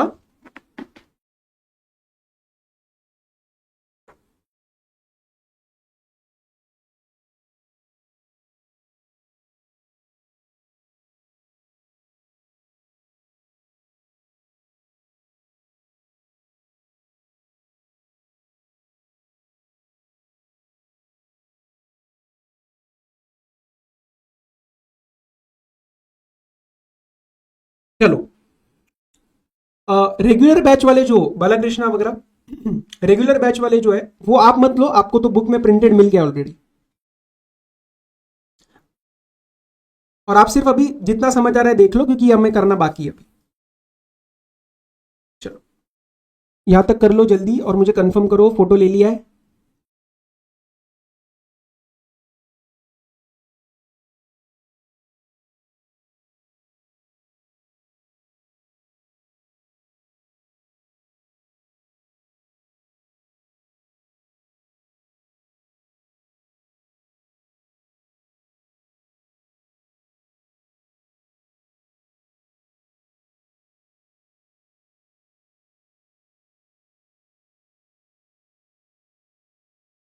चलो आगे आ जाओ फिर। Property on rent, property on rent, इसको अपन करते सीधा एक chart से। अभी क्लास में बनाया था, इसका मैंने जीएसटी शॉट आपको दिया है, लेकिन मैं नया दूंगा क्योंकि इसमें कुछ अमेंडमेंट्स है। सारे सारे बच्चे ध्यान से सुनना। प्रॉपर्टी के केस में दो एग्जेम्पशन एंट्रीज आती है, पे अटेंशन। प्रॉपर्टी के केस में कहा लिखूं, अब इसको मैं यही लिख देता हूं। प्रॉपर्टी के केस में दो एग्जेम्पशन एंट्रीज आती है, एंट्री नंबर 12 और एंट्री नंबर 12A। ठीक है, एंट्री नंबर 12 क्या कहता है कि अगर आपका रेसिडेंशियल प्रॉपर्टी है और अगर आपका रेसिडेंशियल यूज है एंड अगर रेसिपिएंट अनरजिस्टर्ड है तो we are ready to give you the exemption. अगर आपका रेसिपिएंट अनरजिस्टर्ड नहीं है, रजिस्टर्ड है, बट वो रजिस्टर्ड है सोल प्रोप्राइटरशिप में एंड उसने रेंट लिया है ओन अकाउंट पे अपने बिजनेस के चलते नहीं, तो again we are ready to give you an exemption. लेकिन अगर वो इस कंडीशन में फॉल नहीं करा, वो कंपनी रजिस्ट्रेशन में है या फिर सोल प्रोप्राइटर है लेकिन बिजनेस कर रहा है घर से, then in that case tax under RCM. Entry number 12 does not apply to the camps, hostels, PG, क्योंकि उसके लिए बनाया entry number 12A which comes with a twin condition test। क्या है वो twin condition test? First is your rent, मतलब आप जो पीजी मतलब बच्चों वगैरह को रख दिया, मैंने फ्लैट में 4 बच्चों को रख दिया कि आप ले लो रेंट पे एक साथ पीजी के नाम पे, तो उस केस में आपका कंडीशन है the amount should be up to 20,000 PPPM, मतलब per person per month. And second condition is आप रेंट पे दे रहे हो मिनिमम 90 कंटिन्यूअस डेज। अब यहां पे टेक्निकली ऐसा नहीं लिखा है कि ये रेसिडेंशियल ड्वेलिंग है, अरे लेकिन रेसिडेंशियल ड्वेलिंग ही होगा ना, मैं मॉल के शॉप के अंदर थोड़ी पीजी दूंगा। और इसको स्पेसिफिकली ऐसे एक्सक्लूड किया है तो गवर्नमेंट को पता है कि ये रेसिडेंशियल ड्वेलिंग ही है भाई, समझे आप? Yes, there is no exemption for commercial property, ये चीज का ध्यान रखेंगे। कमर्शियल प्रॉपर्टी के लिए there is no exemption under law. Okay, अब इसको आरसीएम एफसीएम के साथ लिंक करके एक चार्ट बनाते हैं जो हमने बनाया था। सुनो मेरी बात, प्रॉपर्टी अगर रेसिडेंशियल ड्वेलिंग है एंड रेसिडेंशियल यूज के अंदर है, अगर रेसिडेंशियल यूज है ही नहीं तो टैक्स लग जाएगा, वो हमें क्लियर है। एंट्री नंबर 12 और एंट्री नंबर 12A लगाएंगे। एंट्री नंबर 12 में अभी क्या पढ़ा? रेसिडेंशियल ड्वेलिंग है, रेसिडेंशियल यूज है और रेसिपिएंट अनरजिस्टर्ड है। रजिस्टर्ड है तो फर्दर एनालिसिस जाएगा sole proprietorship on own account exempt, if not tax under RCM because the recipient is registered. And second जो हमारा आता है एंट्री नंबर 12A का analysis, that is the student PG, तो उसमें ट्विन कंडीशन टेस्ट लगाया, पास हो गए तो एग्जेम्प्ट, नहीं तो टैक्स लगेगा अंडर एफसीएम। सर एफसीएम क्यों बोल रहे हो? अरे रेसिपिएंट स्टूडेंट लोग है, बच्चा लोग रजिस्टर्ड रहेगा क्या? स्टूडेंट कैंप में जो आते हैं, हॉस्टल में आते हैं, पीजी में आते हैं, वो रजिस्टर्ड रहेंगे क्या? एक आध हो सकता है सर, तो लगा देना आरसीएम, बट पेपर में they will give you the general point of view. Okay, और इसके आगे मैं एक और चीज लिख दूं, ये एक्चुअल में टैक्स लगेगा या नहीं लगेगा will depend upon whether the supplier is registered और नॉट। क्योंकि सप्लायर रजिस्टर्ड ही नहीं होगा तो टैक्स कैसे लगाएगा ना, वो हर केस में लगता है। किसी भी लॉ में, किसी भी एग्जेम्पशन एंट्री में हम यही बोलेंगे ना कि एग्जेम नहीं है लेकिन टैक्स लगेगा। अगर रेसिपिएंट, अगर सप्लायर रजिस्टर्ड होगा जीएसटी के अंदर, उसका टर्नओवर क्रॉस हो रहा होगा तो that is but obvious. But हाँ, आरसीएम नहीं लगेगा, इसीलिए एफसीएम लिख के छोड़ दिया। ठीक है, चलो कमर्शियल प्रॉपर्टी सबसे इजी है भाई, इसको विद अमेंडमेंट पढ़ते हैं। देखो कमर्शियल प्रॉपर्टी में एक आपका एक एंट्री बना अनरजिस्टर्ड टू रजिस्टर्ड। लीगली देखा जाए तो this is very wrong Nirmala ताई। एक अनरजिस्टर्ड आदमी है, मतलब जैसे मेरी एक शॉप है, I give it on rent to let's say a company which is registered. तो यार मैं तो छोटा आदमी हूं, लेट से 10,000 रुपीज का रेंट है, मेरा साल का रेंट 1,20,000 है, बट आप उसको बोल रहे हो आरसीएम में लेके जाने को, because it is convenient for you, it is easy for you to say the company which is already a registered person to pay tax on it. But गलत बात है। ठीक है, 4 केस देख लो क्या बनेंगे। Registered to registered tax under FCM, registered to unregistered tax under FCM, क्योंकि सप्लायर रजिस्टर्ड है ना, तो रेसिपिएंट के स्टेटस से कोई कुछ फर्क नहीं पड़ता। Unregistered to unregistered no tax, किसको बोलोगे, दोनों ही अनरजिस्टर्ड है। अनरजिस्टर्ड टू रजिस्टर्ड, यहां पे कमेंटमेंट आया। अभी हमने पढ़ा अनरजिस्टर्ड टू रजिस्टर्ड, अगर वो नॉर्मल स्कीम में रजिस्टर्ड है तो टैक्स अंडर आरसीएम। लेकिन सर अगर ये कॉम्पोजिशन वाला आदमी हुआ तो, कॉम्पोजिशन वाला आदमी रोना धोना स्टार्ट कर देता है कि अरे मैं तो कॉम्पोजिशन में आया था इजी कंप्लायंसेस के लिए, तुम मेरे को क्यों पकड़ रहे हो, उसको बेनिफिट दिया, अगर उसको कॉम्पोजिशन में डाल दिया तो अपन बोलेंगे नो टैक्स, क्योंकि एक्सक्लूड कर दिया ना आरसीएम से। This is the amendment for September 25 as well. Yes, paper में एग्जाम सप्लाई मत लिखना, पेपर में बोलना no tax. There is a difference in both. Exempt मतलब 2 clause 47, exemption list, nil rated and non taxable supply. चंगा कळलं सगळ्यांना? इसका मैं आपको एडिटी शॉट दूंगा, उसके अंदर एक समरी एग्जांपल बना के नया एडिटी शॉट डालेंगे, क्योंकि अमेंडमेंट है तो उसको we will cover it again. ठीक है, लेकिन अभी के लिए आई थिंक तुम्हारा कंसेप्ट अच्छे से प्यारे तरीके से बन गया है। अब आते हैं नीचे और टीडीआर एफएसआई लीज, ये क्या होता है? Transferable development right, floor space index, ये प्रॉपर्टी ओनर के पास होता है। ठीक है, और लीज 30 साल की लीज की बात हो रही है। If I transfer this to a promoter और a real estate company then they will pay tax under the GST provided the tax is applicable, provided the tax is applicable। अब sir tax applicable कब नहीं होता है? वो exemption में आता है कि आपने फ्लैट जो बना के बेचे वो कंप्लीशन के बाद या कंप्लीशन से पहले।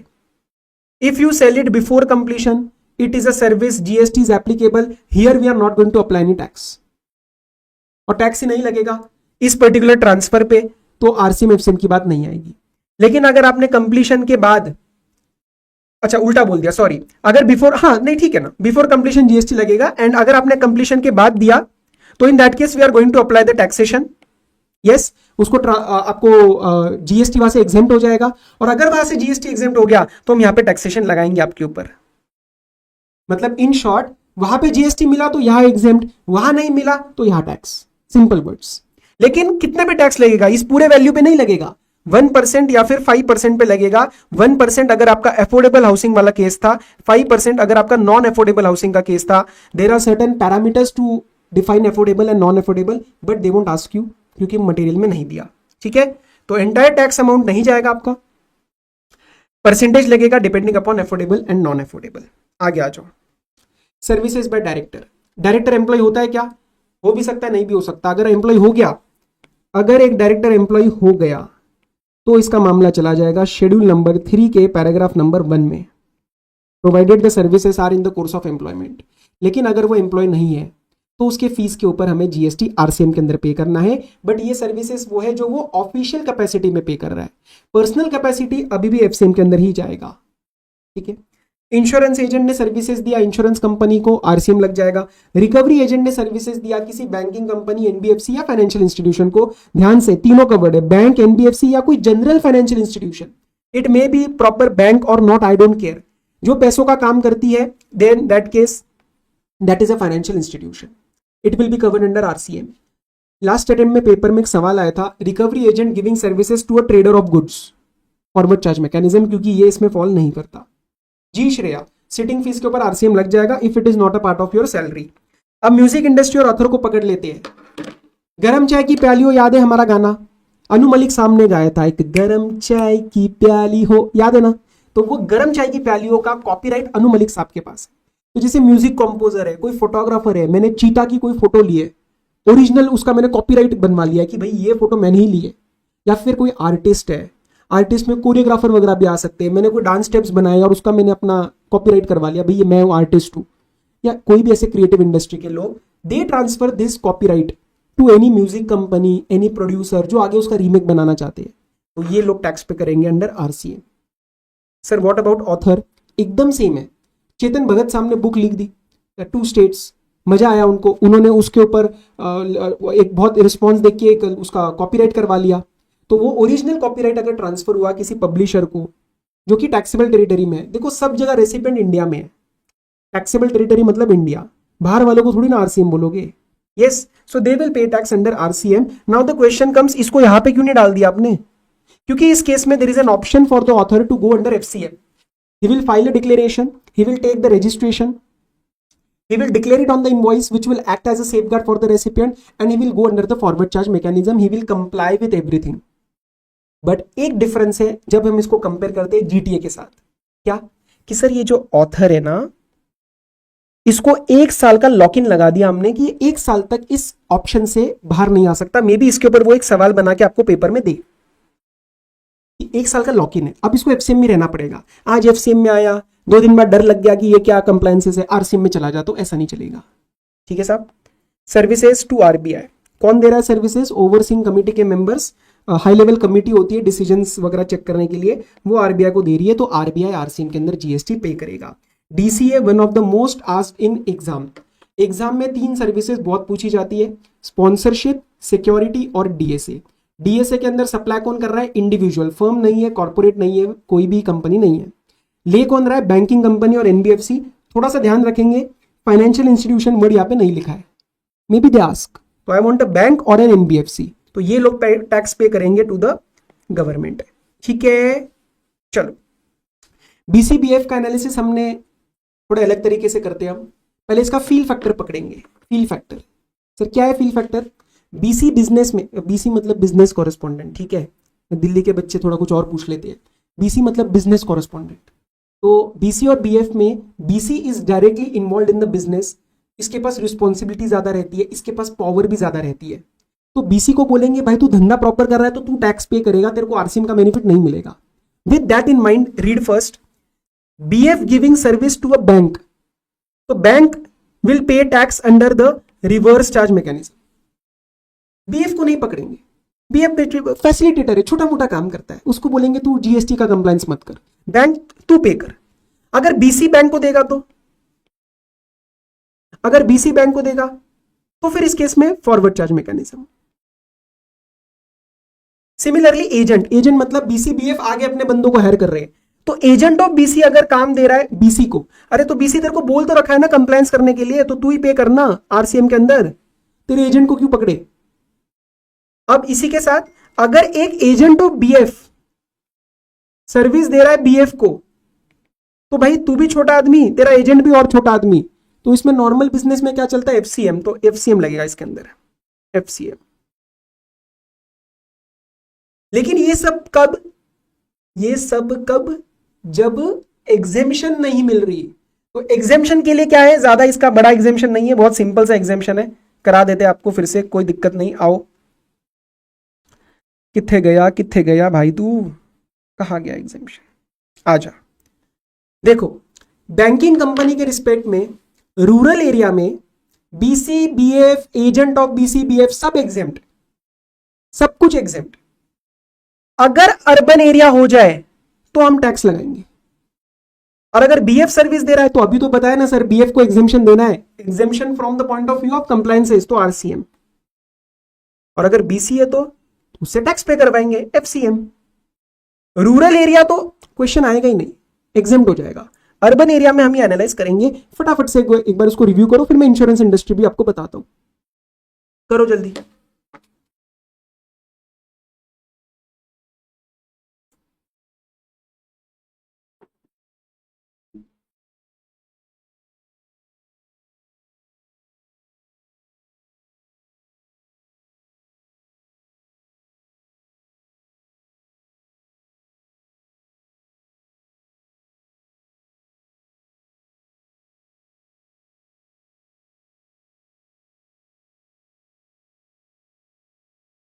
सर आपके रेगुलर बैच में न्यू पॉइंट है क्या? श्रेया, मैं वैसे ऐसा कोई अलग देता नहीं हूं। आप जब भी आओगे ना, जो भी अभी नए बच्चे रजिस्टर कर रहे हैं तो वो मेरे से एक बार कनेक्ट कर रहे हैं, तो आप मेरे को एक बार कनेक्ट कर लेना एक बार रजिस्ट्रेशन के बाद कि सर आज मैंने ज्वाइन किया है, तो बताओ मैं कैसे अपना प्लान करूं, तो आई विल गाइड यू। और फिर मैं ग्रुप पे मैसेज डाल दूंगा कि हाँ अब हम ये वाला चैप्टर है, तो जिन जिन को मैंने ऐसे गाइड किया है आप लोग इस दिन से लाइव आ जाओ। क्योंकि ना एंट्री पॉइंट देने का कोई मतलब नहीं बनता जब तक आप पुराने चैप्टर रिवाइज नहीं करोगे। वो दिखाने के लिए मैं डाल दूंगा एक वीडियो, लेकिन उसमें मजा नहीं आएगा आपको। तो आई विल गाइड यू कि क्या आपको कंप्लीट करना है, कैसे कंप्लीट करना है, and then you will join live. Okay, चलो। पर हाँ, अभी हमारा तीसरा चैप्टर चल रहा है रेगुलर बैच में, तो अभी ज्यादा कवर नहीं हुआ है, मेन अभी आना है हमारा, आईटीसी वगैरह सब पेंडिंग है। चलो, अब सर इसको अगर मैं इंश्योरेंस इंडस्ट्री में लेके आऊं तो इंश्योरेंस इंडस्ट्री में सेम कहानी है, सिर्फ इतना, इंश्योरेंस इंडस्ट्री में सेम कहानी है, बस इंटरमीडिएरी और एजेंट को हम एग्जेम्पशन नहीं देंगे, बीसीबीएफ को एग्जेम्पशन देंगे। फिर सर इनके एजेंट का एनालिसिस वही जो अभी करवाया था। देखो, अगर आपका एजेंट ऑफ बीसी होगा, बीसी को सर्विस देगा, तो बीसी 2 टैक्स पे करेगा, लेकिन एजेंट ऑफ बीएफ होगा, बीएफ को सर्विस देगा, तो दोनों ही छोटे हैं, किनको पकड़े, तो नॉर्मल रहने दो, एफसीएम। अब एक बात और ध्यान रखनी है, यहां पे जो आरसीएम का बेनिफिट बीएफ को दिया है ना, वहां पे लिखते वक्त सिर्फ बैंकिंग कंपनी लिखाया, ये इंश्योरेंस भी शायद होना चाहिए था, पर ठीक है। तो अगर बीएफ इंश्योरेंस को दे रहा है तो आरसीएम नहीं लगता, एफसीएम ही लगेगा, लिख लेना ये, मैं रिपीट कर रहा हूं। बीएफ अगर इंश्योरेंस को दे रहा है तो आरसीएम नहीं लग रहा है, यहाँ पे सिर्फ बैंकिंग लिखा है, तो यहाँ पे एफसीएम ही लगेगा। मे भी इंश्योरेंस को इतना प्रमोट अभी नहीं कर रहे, काफी प्रमोट हो गया है, बैंकिंग को कर रहे हैं अभी भी। चलो, अब आते हैं security services, one of the most asked topics. Supplier just like sponsorship, same, other than body corporate, मुस्टंडे प्रोवाइड कर रहे हैं सर। सिक्योरिटी पर्सनल, चाहे 1 चाहे 10 चाहे 100, वी डोंट केयर। किसको? रजिस्टर्ड पर्सन को, कंपनी वगैरह नहीं, रजिस्टर्ड पर्सन को, तो 2 टैक्स पे करेगा। आरसीएम के 3 एक्सेप्शन, मतलब आरसीएम नहीं लगेगा, एफसीएम लगेगा। आरसीएम नहीं लगेगा, एफसीएम लगेगा। क्या क्या कब लगेगा? व्हेन दीज आर, फर्स्ट, वो गवर्नमेंट वाले लोग, जीटीए जैसे, registered whole and sole for TDS, not making any taxable supply. Second, they are under composition scheme, जैसा वो कमर्शियल प्रॉपर्टी रेंट पे पड़ा था, तो कॉम्पोजिशन को थोड़ा बेनिफिट्स दिए हमने। और तीसरा पढ़ने की जरूरत नहीं है, अनरजिस्टर्ड लिखा है, वो ऑब्वियस सी बात है ना, यहाँ पे रजिस्टर्ड लिखा है तो अनरजिस्टर्ड में आरसीएम नहीं लगेगा, that is but obvious. Paper में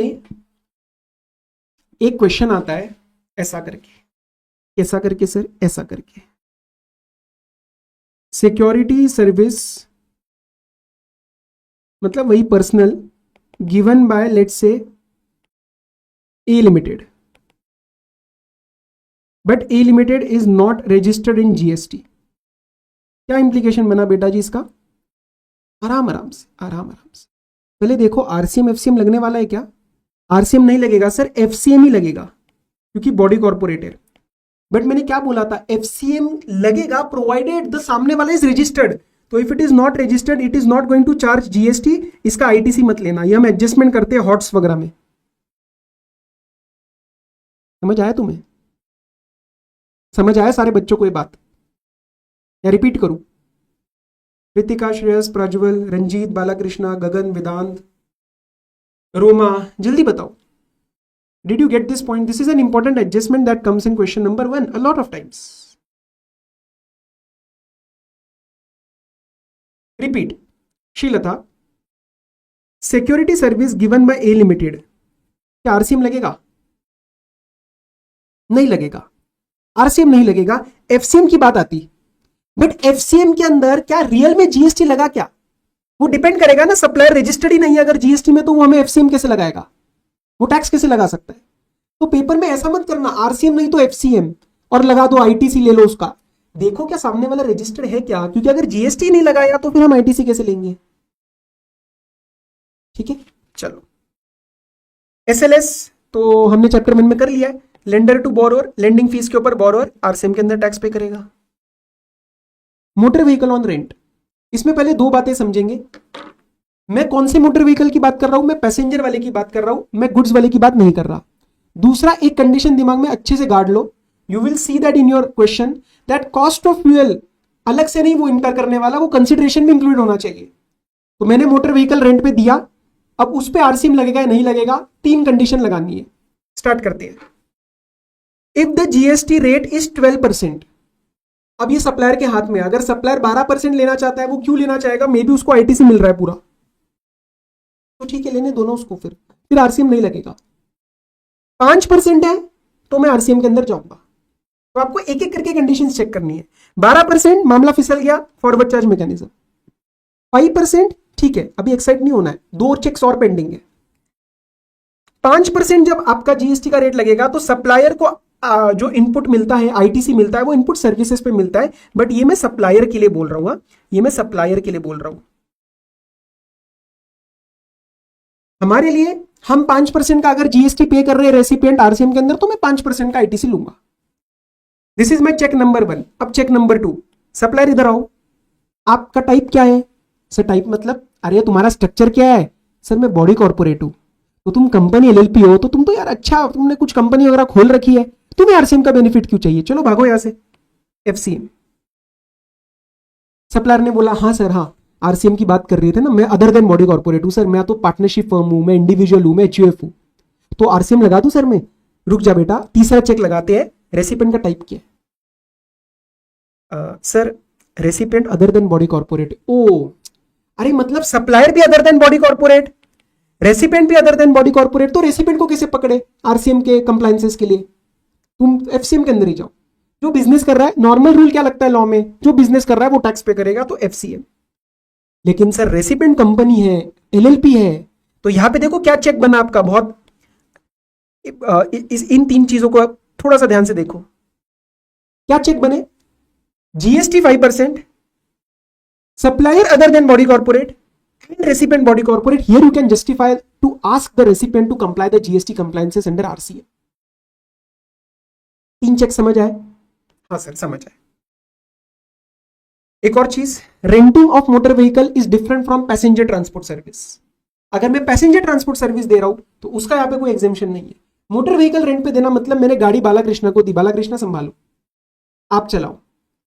ट्रांसपोर्टेशन सर्विस मतलब मैं ही चला रहा हूं और मैंने बालाकृष्णा को बिठा लिया और उसका रेंट ले लिया, मतलब फेयर ले लिया, तो there is a difference. Okay चलो, इंपोर्ट ऑफ सर्विस जो आईजीएसटी के आरसीएम है, all the above services are covered under IGST also. In what way कि अगर ऊपर वाले सर्विसेज का नेचर आपका इंटर हो जाता है तो आईजीएसटी पे हो जाएगा अंडर आरसीएम। बट एक और की बात करी, इंपोर्ट ऑफ सर्विस मतलब supplier is outside India, recipient is in India, I will pay tax under the reverse charge mechanism except in one case, if I am an NTOR. Sir NTOR बोले तो non taxable online recipient means he is a recipient of OIDAR. तो अगर recipient of ओइडार एनटीओआर है तो जो supplier होगा non taxable territory में, उसको इंडिया में आके सेक्शन नंबर 24 में मैंडेटरी रजिस्ट्रेशन लेना पड़ेगा और वो जीएसटी का पेमेंट करेगा।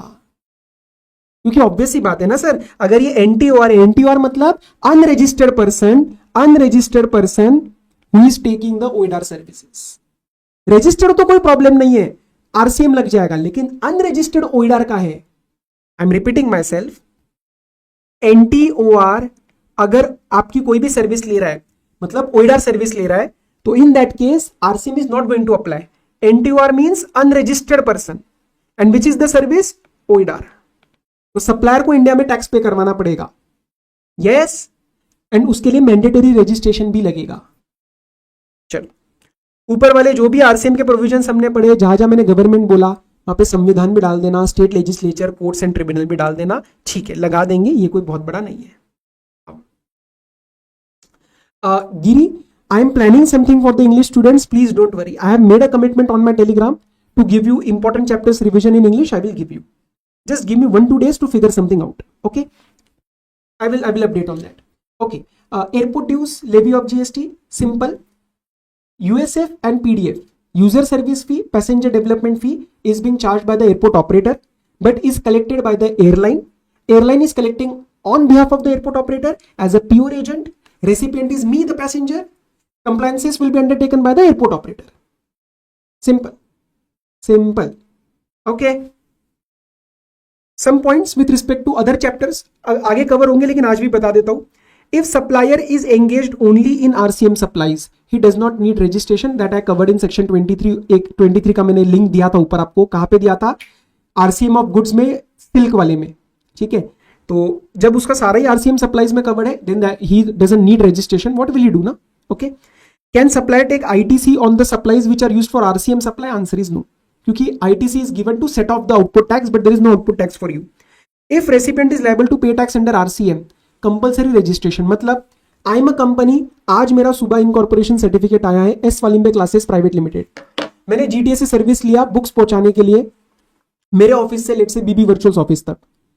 That is the GTA. I am paying the freight. I am a company. Tax under RCM. My turnover is irrelevant. I will go for compulsory registration to comply with the RCM. Recipient can take ITC of the GST paid on RCM. Answer is yes. इसका मैं point आपको बता देता हूं भाई. यह है supplier, यह है रेसिपिएंट, यह है RCM की सप्लाई. रेसिपिएंट जो GST पे करेगा गवर्नमेंट को, पहली बात तो ये कैश में पे करेगा. Why? क्योंकि ये उसका आउटपुट टैक्स नहीं है, ये किसी और का आउटपुट टैक्स है, ये इसके लिए इनपुट टैक्स है. तो कैश में पे करने का और उसको आईटीसी में डाल देने का. क्लियर है? हाँ सर क्लियर है. इसके साथ खत्म होता है आपका आरसीएम एफसीएम. मैं आपको एक क्वेश्चन भी थोड़ा सा दिखा दूं क्या? मेरा मन कर रहा है एक क्वेश्चन दिखा दूं क्या? आज मैं नहीं करवाता क्वेश्चन जनरली, मेरा क्वेश्चन का वीडियो अलग आता है, बट करवा देते हैं सर, आपको एक थोड़ा सा मजा आ जाएगा. सुनो, एक पार्टनरशिप कंसर्न है, ठीक है, वो सर्विसेज दे रही है, इट इज रजिस्टर्ड. क्या रजिस्ट्रेशन स्टेटस से ये फर्क पड़ता है क्या कि मेरा टर्नओवर थ्रेशोल्ड से ज्यादा या कम है? Does not matter. आपके सामने ये 6 सर्विसेज है. I am giving you 30 second, 60 seconds ले लो, चलो 1 मिनट, थोड़ा सा रिव्यू करो आप इसके अंदर आरसीएम एफसीएम क्या लगाओगे, क्विकली स्क्रिबल करो अपने सामने जो भी रजिस्टर वगैरह है.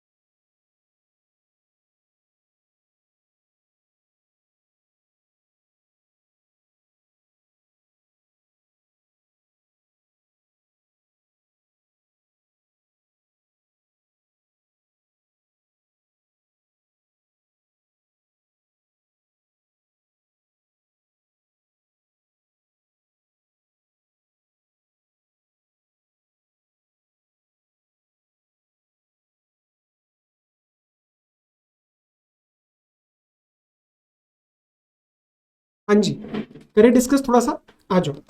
पार्टनरशिप हमने direct selling agent. Sir direct selling agent आपने बताया था घंटी बजनी चाहिए इंडिविजुअल की, not an individual, it is a partnership firm. FCM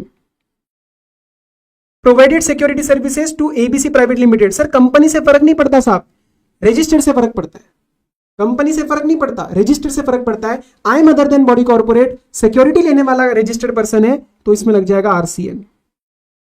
security services to PSR trust, trust से फर्क नहीं पड़ता, अनरजिस्टर्ड से पड़ता है FCM. Renting of motor vehicle for transportation of passenger to amaze tours, value of supply included cost of fuel. This was important for me. Rate एक बार check कर लो नीचे, रेंटिंग का आपको 5% दिया है, तो it means 5% rate is there. I am other than body corporate and सामने वाला इज अ बॉडी कॉर्पोरेट, तो रेंटिंग वाले में बॉडी कॉर्पोरेट से फर्क पड़ता है और सिक्योरिटी वाले में रजिस्ट्रेशन स्टेटस से फर्क पड़ता है. ये आपको लिख लिख के ही प्रैक्टिस करके याद रहेंगी चीजें, ठीक है. तो अब रियल लाइफ में चाहे एमएस टूर्स प्राइवेट ये limited, it may not be registered but it will have to take registration to comply with RCM. Renting of motor vehicle to Preeti and co CA firm, तो तू भी other than body corporate, मैं भी other than body corporate, FCM. Representation service from a law firm. Sir पहले तो check करो legal service है क्या. हाँ, representation consumer court is a legal service. Sir law firm अगर छोटी बिजनेस एंटिटी को सर्विस देती है तो एग्जेम्पशन मिल जाता है. आप छोटी बड़ी कैसे चेक करें? टर्नओवर. सर ऊपर रजिस्टर्ड है तो हम इसको बड़ा मान लेंगे, नहीं अभी तो बोला ना रजिस्ट्रेशन स्टेटस से फर्क नहीं पड़ता। नीचे क्या दिया है, all in one commenced it's business from February. अरे मार्च का डेटा है, एक महीना पहले धंधा स्टार्ट हुआ है, तो इसके प्रीसीडिंग फाइनेंशियल ईयर में company was not in existence. So if the company is not in existence, the firm is not in existence, its turnover was nil, how can it cross the threshold of 20 lakh or 10 lakh, whatever it may be, or 40 lakh for that matter? So exempt. Exempt. No. Why FCM Shreya? Exempt. Yes, this question, Sirisha Reddy. If recipient turnover exceeds the registration limit, he will have to take registration under renting of motor vehicle. See, just understand one thing. Your actual registration status is not directly linked to your turnover. Why? Because there are cases, for example, my turnover is not exceeding the threshold, but I have gone for voluntary registration. Or maybe I am registered, but my turnover is not exceeding the threshold, not because I took voluntary registration, but maybe I had to comply with the RCM mechanism. So in the exam, Sirisha Reddy, if you're asking for this renting of motor vehicle, then you have to see the body corporate or not. Then it will have to take registration. That is a separate thing. Okay, we are not going to see the turnover thing. For security, we will see the registration status. Okay. Now, I think I can move to the composition levy. This is very, very simple. All important points we will cover in 10 minutes max. Very simple. See, थोड़ा सा इसका scribble मारूं क्या मैं? हाँ sir, scribble मार दो इसको. See, pay attention everyone. If you have any query in a letter, telegram के चैट बॉक्स में आ जाना. Please join the telegram. वहां पे स्टूडेंट्स भी आपको रिप्लाई करेंगे. I will also be there. चलो आओ. Section number 10 is the composition levy. Okay, composition levy is divided into two things, 10(1), 10(2) and 10(2)(a). 10(1), 10(2) is not separate. 10(2) is supplementary to 10(1), which talks about the conditions. This is for goods and this is for also restaurant services. In goods, I can be a trader, I can be a manufacturer. Manufacturer except notified goods.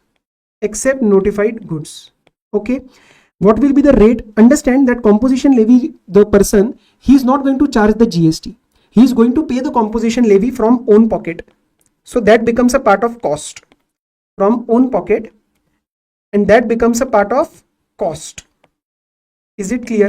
ये उसकी cost का part बन जाएगा. ठीक है? So what will be the rate? If he is a trader, he will pay 1% of taxable turnover in a state. Taxable turnover in a state. Aggregate turnover और state का difference अभी बता देता हूँ एक बार. वैसे तो रिवीजन है, आपको पता होना चाहिए, but I will tell you. Manufacturer will pay 1% of turnover in a state. अब ये वाला बंदा manufacturer will also pay on the taxable amount and will also pay on the exempt amount. There is a difference. यहां पे सिर्फ taxable pay करना है. And restaurant service is the 5%. But paper में आप इसको डिवाइड करके दिखाओगे 2.5 and 2.5, 0.5 and 0.5. Why? Because all the composition levy supplies are intrastate. If it is an interstate, the question is invalid because interstate is not allowed under composition scheme. It is one of the conditions in 10(2) that you cannot make interstate supply. Yes? Okay. ये basic cover हुआ. Then comes a second proviso to 10(1). Very important. Second proviso to 10(1). This gives a limit for marginal services. That आप goods के साथ या restaurant service के साथ आप कोई और सर्विस भी दे सकते हो, लेकिन उसका लिमिट है. लिमिट क्या है सर? आपका लास्ट ईयर का turnover in state at your GST level. Turnover in state मतलब आपका जीएसटी लेवल पे उसका 10% और 5 lakh whichever is higher. ठीक है, वेरी इंपॉर्टेंट पॉइंट एवरीवन. हम ही आपको मार्जिनल सर्विसेज अलाउ तो करेंगे, लेकिन इसके ऊपर भी कॉम्पोजिशन लेवी लगाना है. अगर लेट से मैं ट्रेडर वाला आदमी हूं और मैं इसके साथ ये देता हूं, तो मुझे 1% इस पे भी लगाना है कॉम्पोजिशन लेवी. ठीक है. अब one more point important, everyone will pay attention. आप जो यहाँ पे ये टर्नओवर इन स्टेट लोगे ना, इसके अंदर इंटरेस्ट डिस्काउंट आपको एक्सक्लूड करना है. इंटरेस्ट डिस्काउंट इनकम याद है ना, जो एग्जेम्प्ट होती है लोन और डिपॉजिट्स के अगेंस्ट, वो आपको एक्सक्लूड करनी है.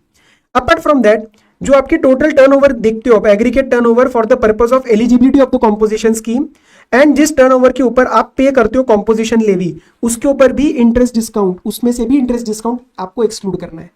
So I am not going to pay any composition levy on the interest discount. It will not be included in the aggregate turnover. Aggregate turnover for the checking of the composition levy. और क्या sir इसके अंदर points आते हैं? 10(2) की conditions में आपको भी बता दूंगा, पर मोटा मोटा 10(1) 10(2) यही कहता है. सर 10(2)(a) क्या है? ये सर्विसेज के लिए अदर देन रेस्टोरेंट, जैसे बार्बर हो गया, इलेक्ट्रिशियन हो गया, इसके लिए जो, अच्छा मेन बात तो सर बताई नहीं आपने, क्या कर रहे हो? लिमिट क्या है कॉम्पोजिशन लेवी का? 150 lakhs and 75 lakhs. 75 lakh special states के लिए, जिसका एक एक्रोनिम मैं अभी दिखा दूंगा. सुमन चाय पी रही है, सुमन चाय पी रही है, टी पी रही है, और एम में 3 लगाना है. मिजोरम, वो अभी मैं दिखा दूंगा, नागालैंड और वो सारे सिक्किम इसके अंदर कवर्ड है. और सर सर्विसेज की जब हम बात लेके आएंगे तो सबसे पहले ध्यान रखना, the most important condition for coming into the composition levy of services is that you should not be eligible, you should not be eligible to pay composition levy under 10(1). Your actual registration for composition levy is irrelevant. You should not be eligible for 10(1). I hope you are getting it. आपका actual registration मुझे matter नहीं करता, आप eligible भी नहीं होने चाहिए 10(1) के लिए, तो आप यहां पे वेलकम हो. आपके लिए लिमिट कितनी है? For all states it is 50 lakhs. For all state it is 50 lakhs. तो 50 lakhs नहीं क्रॉस करना चाहिए. आप पे कितना पे करोगे? 6%, मतलब 3% और 3%. Because again interstate is not allowed. And guys the most important condition, सारे बच्चे एकदम ध्यान देंगे, जो मैंने आपको लिमिट बताया, मैंने आपको 50 लाख बताया, मैंने आपको 75 लाख बताया, और मैंने आपको 150 बताया, ये लिमिट 2 बार चेक करी जाएगी. सबसे पहले आप लास्ट ईयर का लिमिट चेक करेंगे to welcome under composition levy in my current year. आने के लिए लास्ट ईयर का चेक करना है, और करंट ईयर में भी चेक करना है कि आपका स्कीम लैप्स ना हो जाए. तो continued existence of composition scheme के लिए करंट ईयर में भी लिमिट चेक करना है. सपोज आज के दिन 25 जुलाई को the scheme crosses, the turnover crosses the threshold limit, तो 25 से आपको रेगुलर स्कीम में उठा के फेंक दिया जाएगा. तो डबल 2 बार चेक करना है, last year to come into composition levy and this year to stay in the composition scheme. मजा में बैठ गया स्ट्रक्चर दिमाग में? थोड़ी बहुत चीजें रह गई है, वो दिखा देता हूं. क्या याद रखोगे तुम भी? आओ, ये सब हो गया, ये सब हो गया, रेट्स कवर करवा दिए, ये कवर करा दिया. इसका एक एग्जांपल दिखा देते आपको मार्जिनल सर्विस का. रमेश साहब है, कॉम्पोजिशन डीलर है, टर्नओवर पिछले साल का 70 लाख है, करंट ईयर में कह रहे हैं कि सर कुछ सर्विसेज देना चाहते हैं हम साथ में, तो दे दे भाई.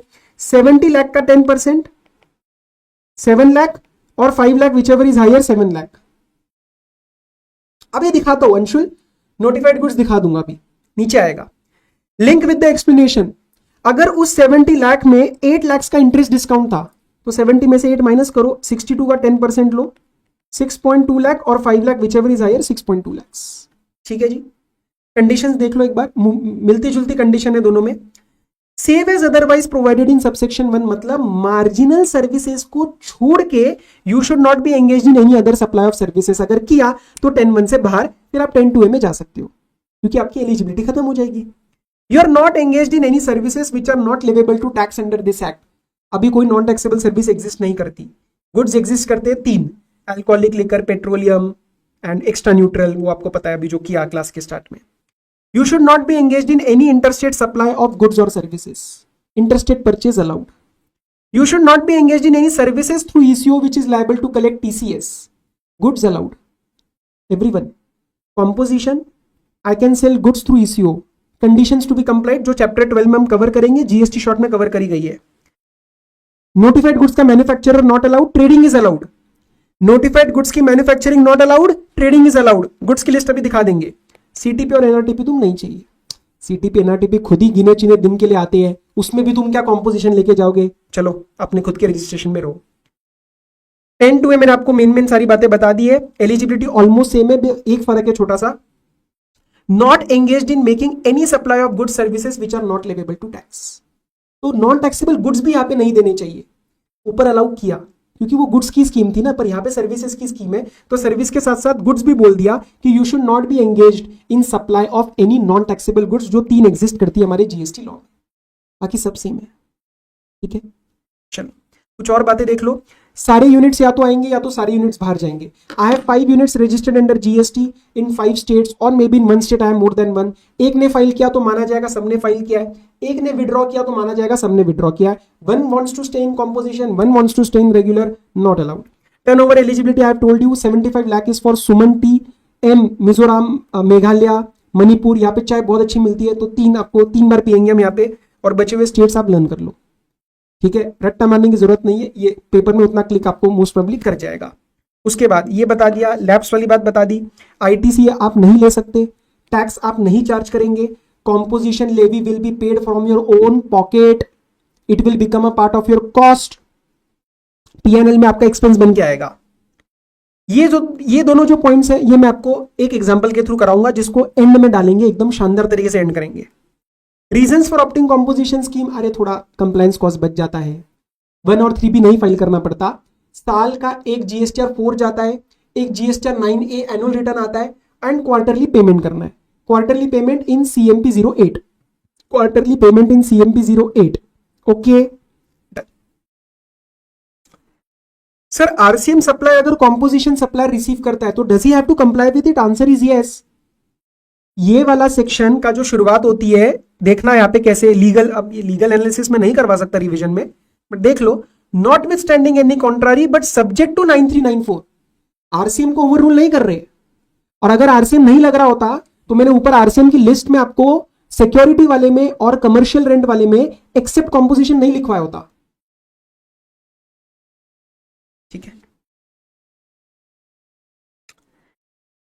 Okay, so this is done, ये ओके है। Tax invoice he is not going to charge, he will give you a bill of supply because he is not charging tax on bill of supply as well as his places of business in a state, PPOB and APOB. बड़ा बड़ा लिख देगा कि भाई मेरे पास power नहीं है charge करने की क्योंकि मैं कॉम्पोजिशन वाला आदमी हूं। Manufacturing of which goods is not allowed, ये क्लास में ऐसे हमने लर्न किया था कि बचपन में मम्मी क्या कहती थी, what did your mother used to say, इन चीजों से दूर रहो बेटा, आइसक्रीम मत खाओ गला खराब होगा, बाहर का वो चुस्की वगैरह आइस मत खाओ, एडिबल आइस, चाहे उसके अंदर कोकोआ फ्लेवर हो या ना हो। अब ये कोकोआ वाली बात क्यों आती है, वो जीएसटी काउंसिल बैठती है, इंडस्ट्री को एनालाइज करती है, ये उसके हिसाब से आती है, ठीक है। तो ये सारे वो आइटम्स है जहां पे कॉम्पोजिशन लेवी से गवर्नमेंट का नुकसान होता है। तो आइसक्रीम हो गया, पान मसाला से दूर रहो बेटा, टोबैको और उसके सब्स्टिट्यूट से दूर रहो, एरेटेड वाटर, कोल्ड ड्रिंक और ये सोडा वगैरह ज्यादा मत पिया करो तुम लोग, और थोड़ा देखकर चलना सर पे ब्रिक ना गिर जाए। तो इसको एक ही लर्न कर लेना, ब्रिक और टाइल्स, एग्जैक्ट फ्लाई ऐश वगैरह लर्न करने का जरूरत नहीं है ना, क्लिक करेगा पेपर में, ब्रिक हो गया, टाइल हो गया, फॉसिल अर्थ मटेरियल वगैरह देख के चलना, और ये सब चीजों से दूर रहना। ऐसा कुछ याद रहेगा तुम्हें तो काम हो जाएगा, नहीं तो अपना अजय देवगन याद है ना, विमल ये टोबैको वगैरह ये सबसे दूर रहो, ठीक है। चलो, इंटीमेशंस के बारे में मैं आपको कल ही मैंने क्लास में बहुत बढ़िया सा एक चार्ट बनवाया था रेगुलर वालों को, तो तुम्हें भी बता देता हूँ उसी से, क्योंकि उसके ऊपर सवाल आया तो तुम लोग गलती वरना कर दोगे। ये देखो, everyone understand, if you want to come into a composition scheme, if you want to come into a composition scheme when you are applying for a new registration, then you can apply directly in your registration form REG 01। तो अगर आप नया registration ले रहे हो तो REG 01 में part number B में you put it कि I want to come into the composition scheme। So let's say my registration is effective from 24th of July, then from that date only I will be under composition scheme। But if I am not a new person, I am already a GST holder and now it's my wish, मेरे को IDT के class में sir ने पढ़ाया तो मुझे अच्छा लगा कि यार चलो I want to go into my composition scheme। तो आप बीच में नहीं आ सकते साल के, आपको नेक्स्ट ईयर में आना पड़ेगा, और नेक्स्ट ईयर के स्टार्ट तक, for example I want to go next year into composition scheme 26-27, then 31 March 26, मतलब साल की शुरुआत से पहले 31 मार्च तक निर्मला ताई को बता दो कि ताई मैं आना चाहता हूँ कंपोजिशन स्कीम में, and then the scheme will be effective from 1 April 2026। New साल से शुरुआत होगी, बीच में आधे अधूरे काम नहीं होते। उसके पीछे का लॉजिक ये है, आपका पूरा फाइनेंशियल ईयर का टर्नओवर चेक करके हम आपको अलाउ करेंगे आने के लिए। CMP 08 फाइल किया जाता है टू कम, CMP 02 सॉरी, और CMP 08 किसके लिए था, for payment of composition levy. Withdrawal के लिए होता है CMP 04, ठीक है। तो विड्रॉल की डेट्स भी आपको बता देता हूं, सिंपल सी बात देखना। If you want to withdraw voluntarily, आपका मन नहीं कर रहा कॉम्पोजिशन लेवी में जाने का, ITC की बहुत याद आ रही थी तो ITC लेने का मन है, तो तुम जाना चाहते हो कॉम्पोजिशन से बाहर, तो you can file a CMP 04 application. उसके अंदर आपका इफेक्टिव डेट ऑफ विड्रॉल या तो आज की रहेगी करंट डेट या तो कोई फ्यूचर की डेट रहेगी, रेट्रोस्पेक्टिव नहीं जा सकती। क्योंकि रेट्रोस्पेक्टिव कैसे जाएगी ना, आज अगर आप फाइल करोगे तो आज से आपके पोर्टल पे रेगुलर स्कीम के कंप्लायंस स्टार्ट होंगे, तो प्रीवियस डेट आप नहीं डाल सकते। और अगर रीजन अदर देन वॉलेंट्री है, मतलब फॉर एग्जांपल कंडीशंस का लैप्स हो गया, थ्रेशोल्ड क्रॉस कर गया था, कोई कंडीशन मैंने नॉन कंप्लाई कर दी, तो आपका जिस दिन इफेक्टिव डेट था कॉम्पोजिशन स्कीम का टिल द करंट डेट आप कोई भी रेट्रोस्पेक्टिव डेट भी डाल सकते हो, बट इसमें आप फ्यूचर डेट नहीं डाल सकते। क्यों? क्या आप एडवांस में बोलने वाले हो कि मेरा लैप्स होने वाला है? होने दो ना। तो आज लैप्स हुआ, I can file it today, 25 जुलाई को मेरा स्कीम लैप्स हो गया, या फिर पास्ट में हो चुका है, I can show that, but obviously that past cannot go beyond the effective start of the composition scheme. And effective start कब होता है एग्जिस्टिंग पर्सन के लिए? 1 अप्रैल ऑफ द फाइनेंशियल ईयर, और न्यू पर्सन के लिए when the registration is effective. Sir ये goods में लिखा है 10(1) एंड 2A का भी सेम है सब। गाइस अंडरस्टैंड एवरीवन, एक क्वेश्चन आता है ये कि सर 10(2A) वाला आदमी गुड्स में डील नहीं कर रहा होगा क्या? हो सकता है गुड्स में डील कर रहा हो। 10(2A) वाला आदमी दो केसेस बता दो आपको कब वो गुड्स में भी डील करेगा। Case number 1, a question is covered in the question bank, जिसको शायद हॉट्स में भी हमने सुपर 40 में भी उठाया था, that if I am already under 10(2A) and I want to now start the good dealing, तो इट इज अलाउड। तो उन गुड्स के लिए मेरे को चेक करना है कि manufacturing of notified goods is not permitted, वो नहीं होना चाहिए। एंड इफ मैं गुड्स और सर्विसेज दोनों कर रहा हूं लेकिन सर्विसेज की लिमिट मार्जिनल से ऊपर जा रही है, तो भी मैं 10(2A) में जाऊंगा, तो वहां पे भी गुड्स मैन्युफैक्चरिंग नोटिफाइड का नॉट अलाउड। ठीक है, अब जो मैं आपको एग्जांपल दे रहा था वो 2 पॉइंट्स है ना सारे बच्चे, ये 2 पॉइंट्स आपके भी बुक में होंगे, आप जिससे भी पढ़ रहे हो, मेरी वाली से पढ़ रहे हो या मटेरियल से पढ़ रहे हो, ये वाले 2 पॉइंट्स मैं आपको थोड़े अलग तरीके से बताऊंगा एग्जाम्पल के थ्रू। ये एग्जाम्पल 2 बार पेपर में भी आ रखा है, पे अटेंशन एवरीवन। एक फोटोग्राफर है चंपक, आपके मटेरियल में नाम चंपक ही है उसका, चंपक ने फोटोग्राफी की सर्विसेज स्टार्ट करी, तो फोटोग्राफी सर्विसेज के लिए कौन सा सेक्शन लगेगा कॉम्पोजिशन का? 10(2A). उसने बिजनेस स्टार्ट किया 1 अप्रैल 2025 से, एंड ये उसकी क्वार्टरली टर्नओवर है, April to June 20 lakh, July to September 30 lakh, October to December 10 lakh. ठीक है, now he just states you that I want to sir register under the composition scheme whenever I come into the GST. अब मुझे एक बात बताओ, अप्रैल to जून में क्या वो कोई भी टैक्स का पेमेंट करेगा? आंसर इज नो, बिकॉज वो जीएसटी में रजिस्टर्ड ही नहीं है। 20 lakh is the threshold for him, services के लिए 20 लाख का टर्नओवर का थ्रेशोल्ड रहता है। 20 लाख कब क्रॉस किया? जून एंड में। 1 जुलाई को उसने रजिस्ट्रेशन लिया, लेट्स अज्यूम कि 1 जुलाई से registration is effective as well, क्योंकि उसके लिए कुछ और प्रोविजंस आते हैं, अभी मैं नहीं वो टच कर रहा। तो 1 जुलाई से उसका रजिस्ट्रेशन आया, लेकिन उसने रजिस्ट्रेशन लेते लेते ही कॉम्पोजिशन के लिए अप्लाई कर दिया। सर पर आपने अभी तो बताया था साल के स्टार्टिंग में मिलता है रजिस्ट्रेशन। अरे वो एग्जिस्टिंग के लिए, ये नया ले रहा है। तो 1 जुलाई से ही केम इनटू कॉम्पोजिशन, 30 lakhs पे he will pay 6%, 3 + 3% composition levy, not the CGST, SGST from the customer. September and में टर्नओवर कितनी हो गई? 30 lakhs, पर टोटल कितनी हुई? 30 + 20। मैंने आपको बताया था लिमिट लास्ट ईयर भी चेक करना है, करंट में भी चेक करना है, तो यहां पे आपका टोटल हो गया 50। इसके बाद अक्टूबर से he will have to come under the regular scheme by filing the withdrawal form, and 10 lakhs के ऊपर he will pay the normal 18% GST। मुद्दे की बात, 20 lakhs will be included in the aggregate turnover, but I am not going to pay the composition levy on this. 20 lakh will be included in the turnover, but I am not going to pay composition levy on this. And sir, अगर इस 20 लाख 30 लाख में कहीं पे भी interest discount होता, तो वो मैं एग्रीगेट टर्नओवर में से भी बाहर करता और मैं कॉम्पोजिशन लेवी भी उसके ऊपर नहीं पे करता। इंटरेस्ट डिस्काउंट दोनों में से बाहर हो जाता है। इसके सिवाय मैं आपको एग्रीगेट टर्नओवर और टर्नओवर इन स्टेट भी एक बार रिवाइज करा देता हूं। देखो, सपोज एक यूनिट है, अपने बच्चे लेते हैं अंशुल बालाकृष्ण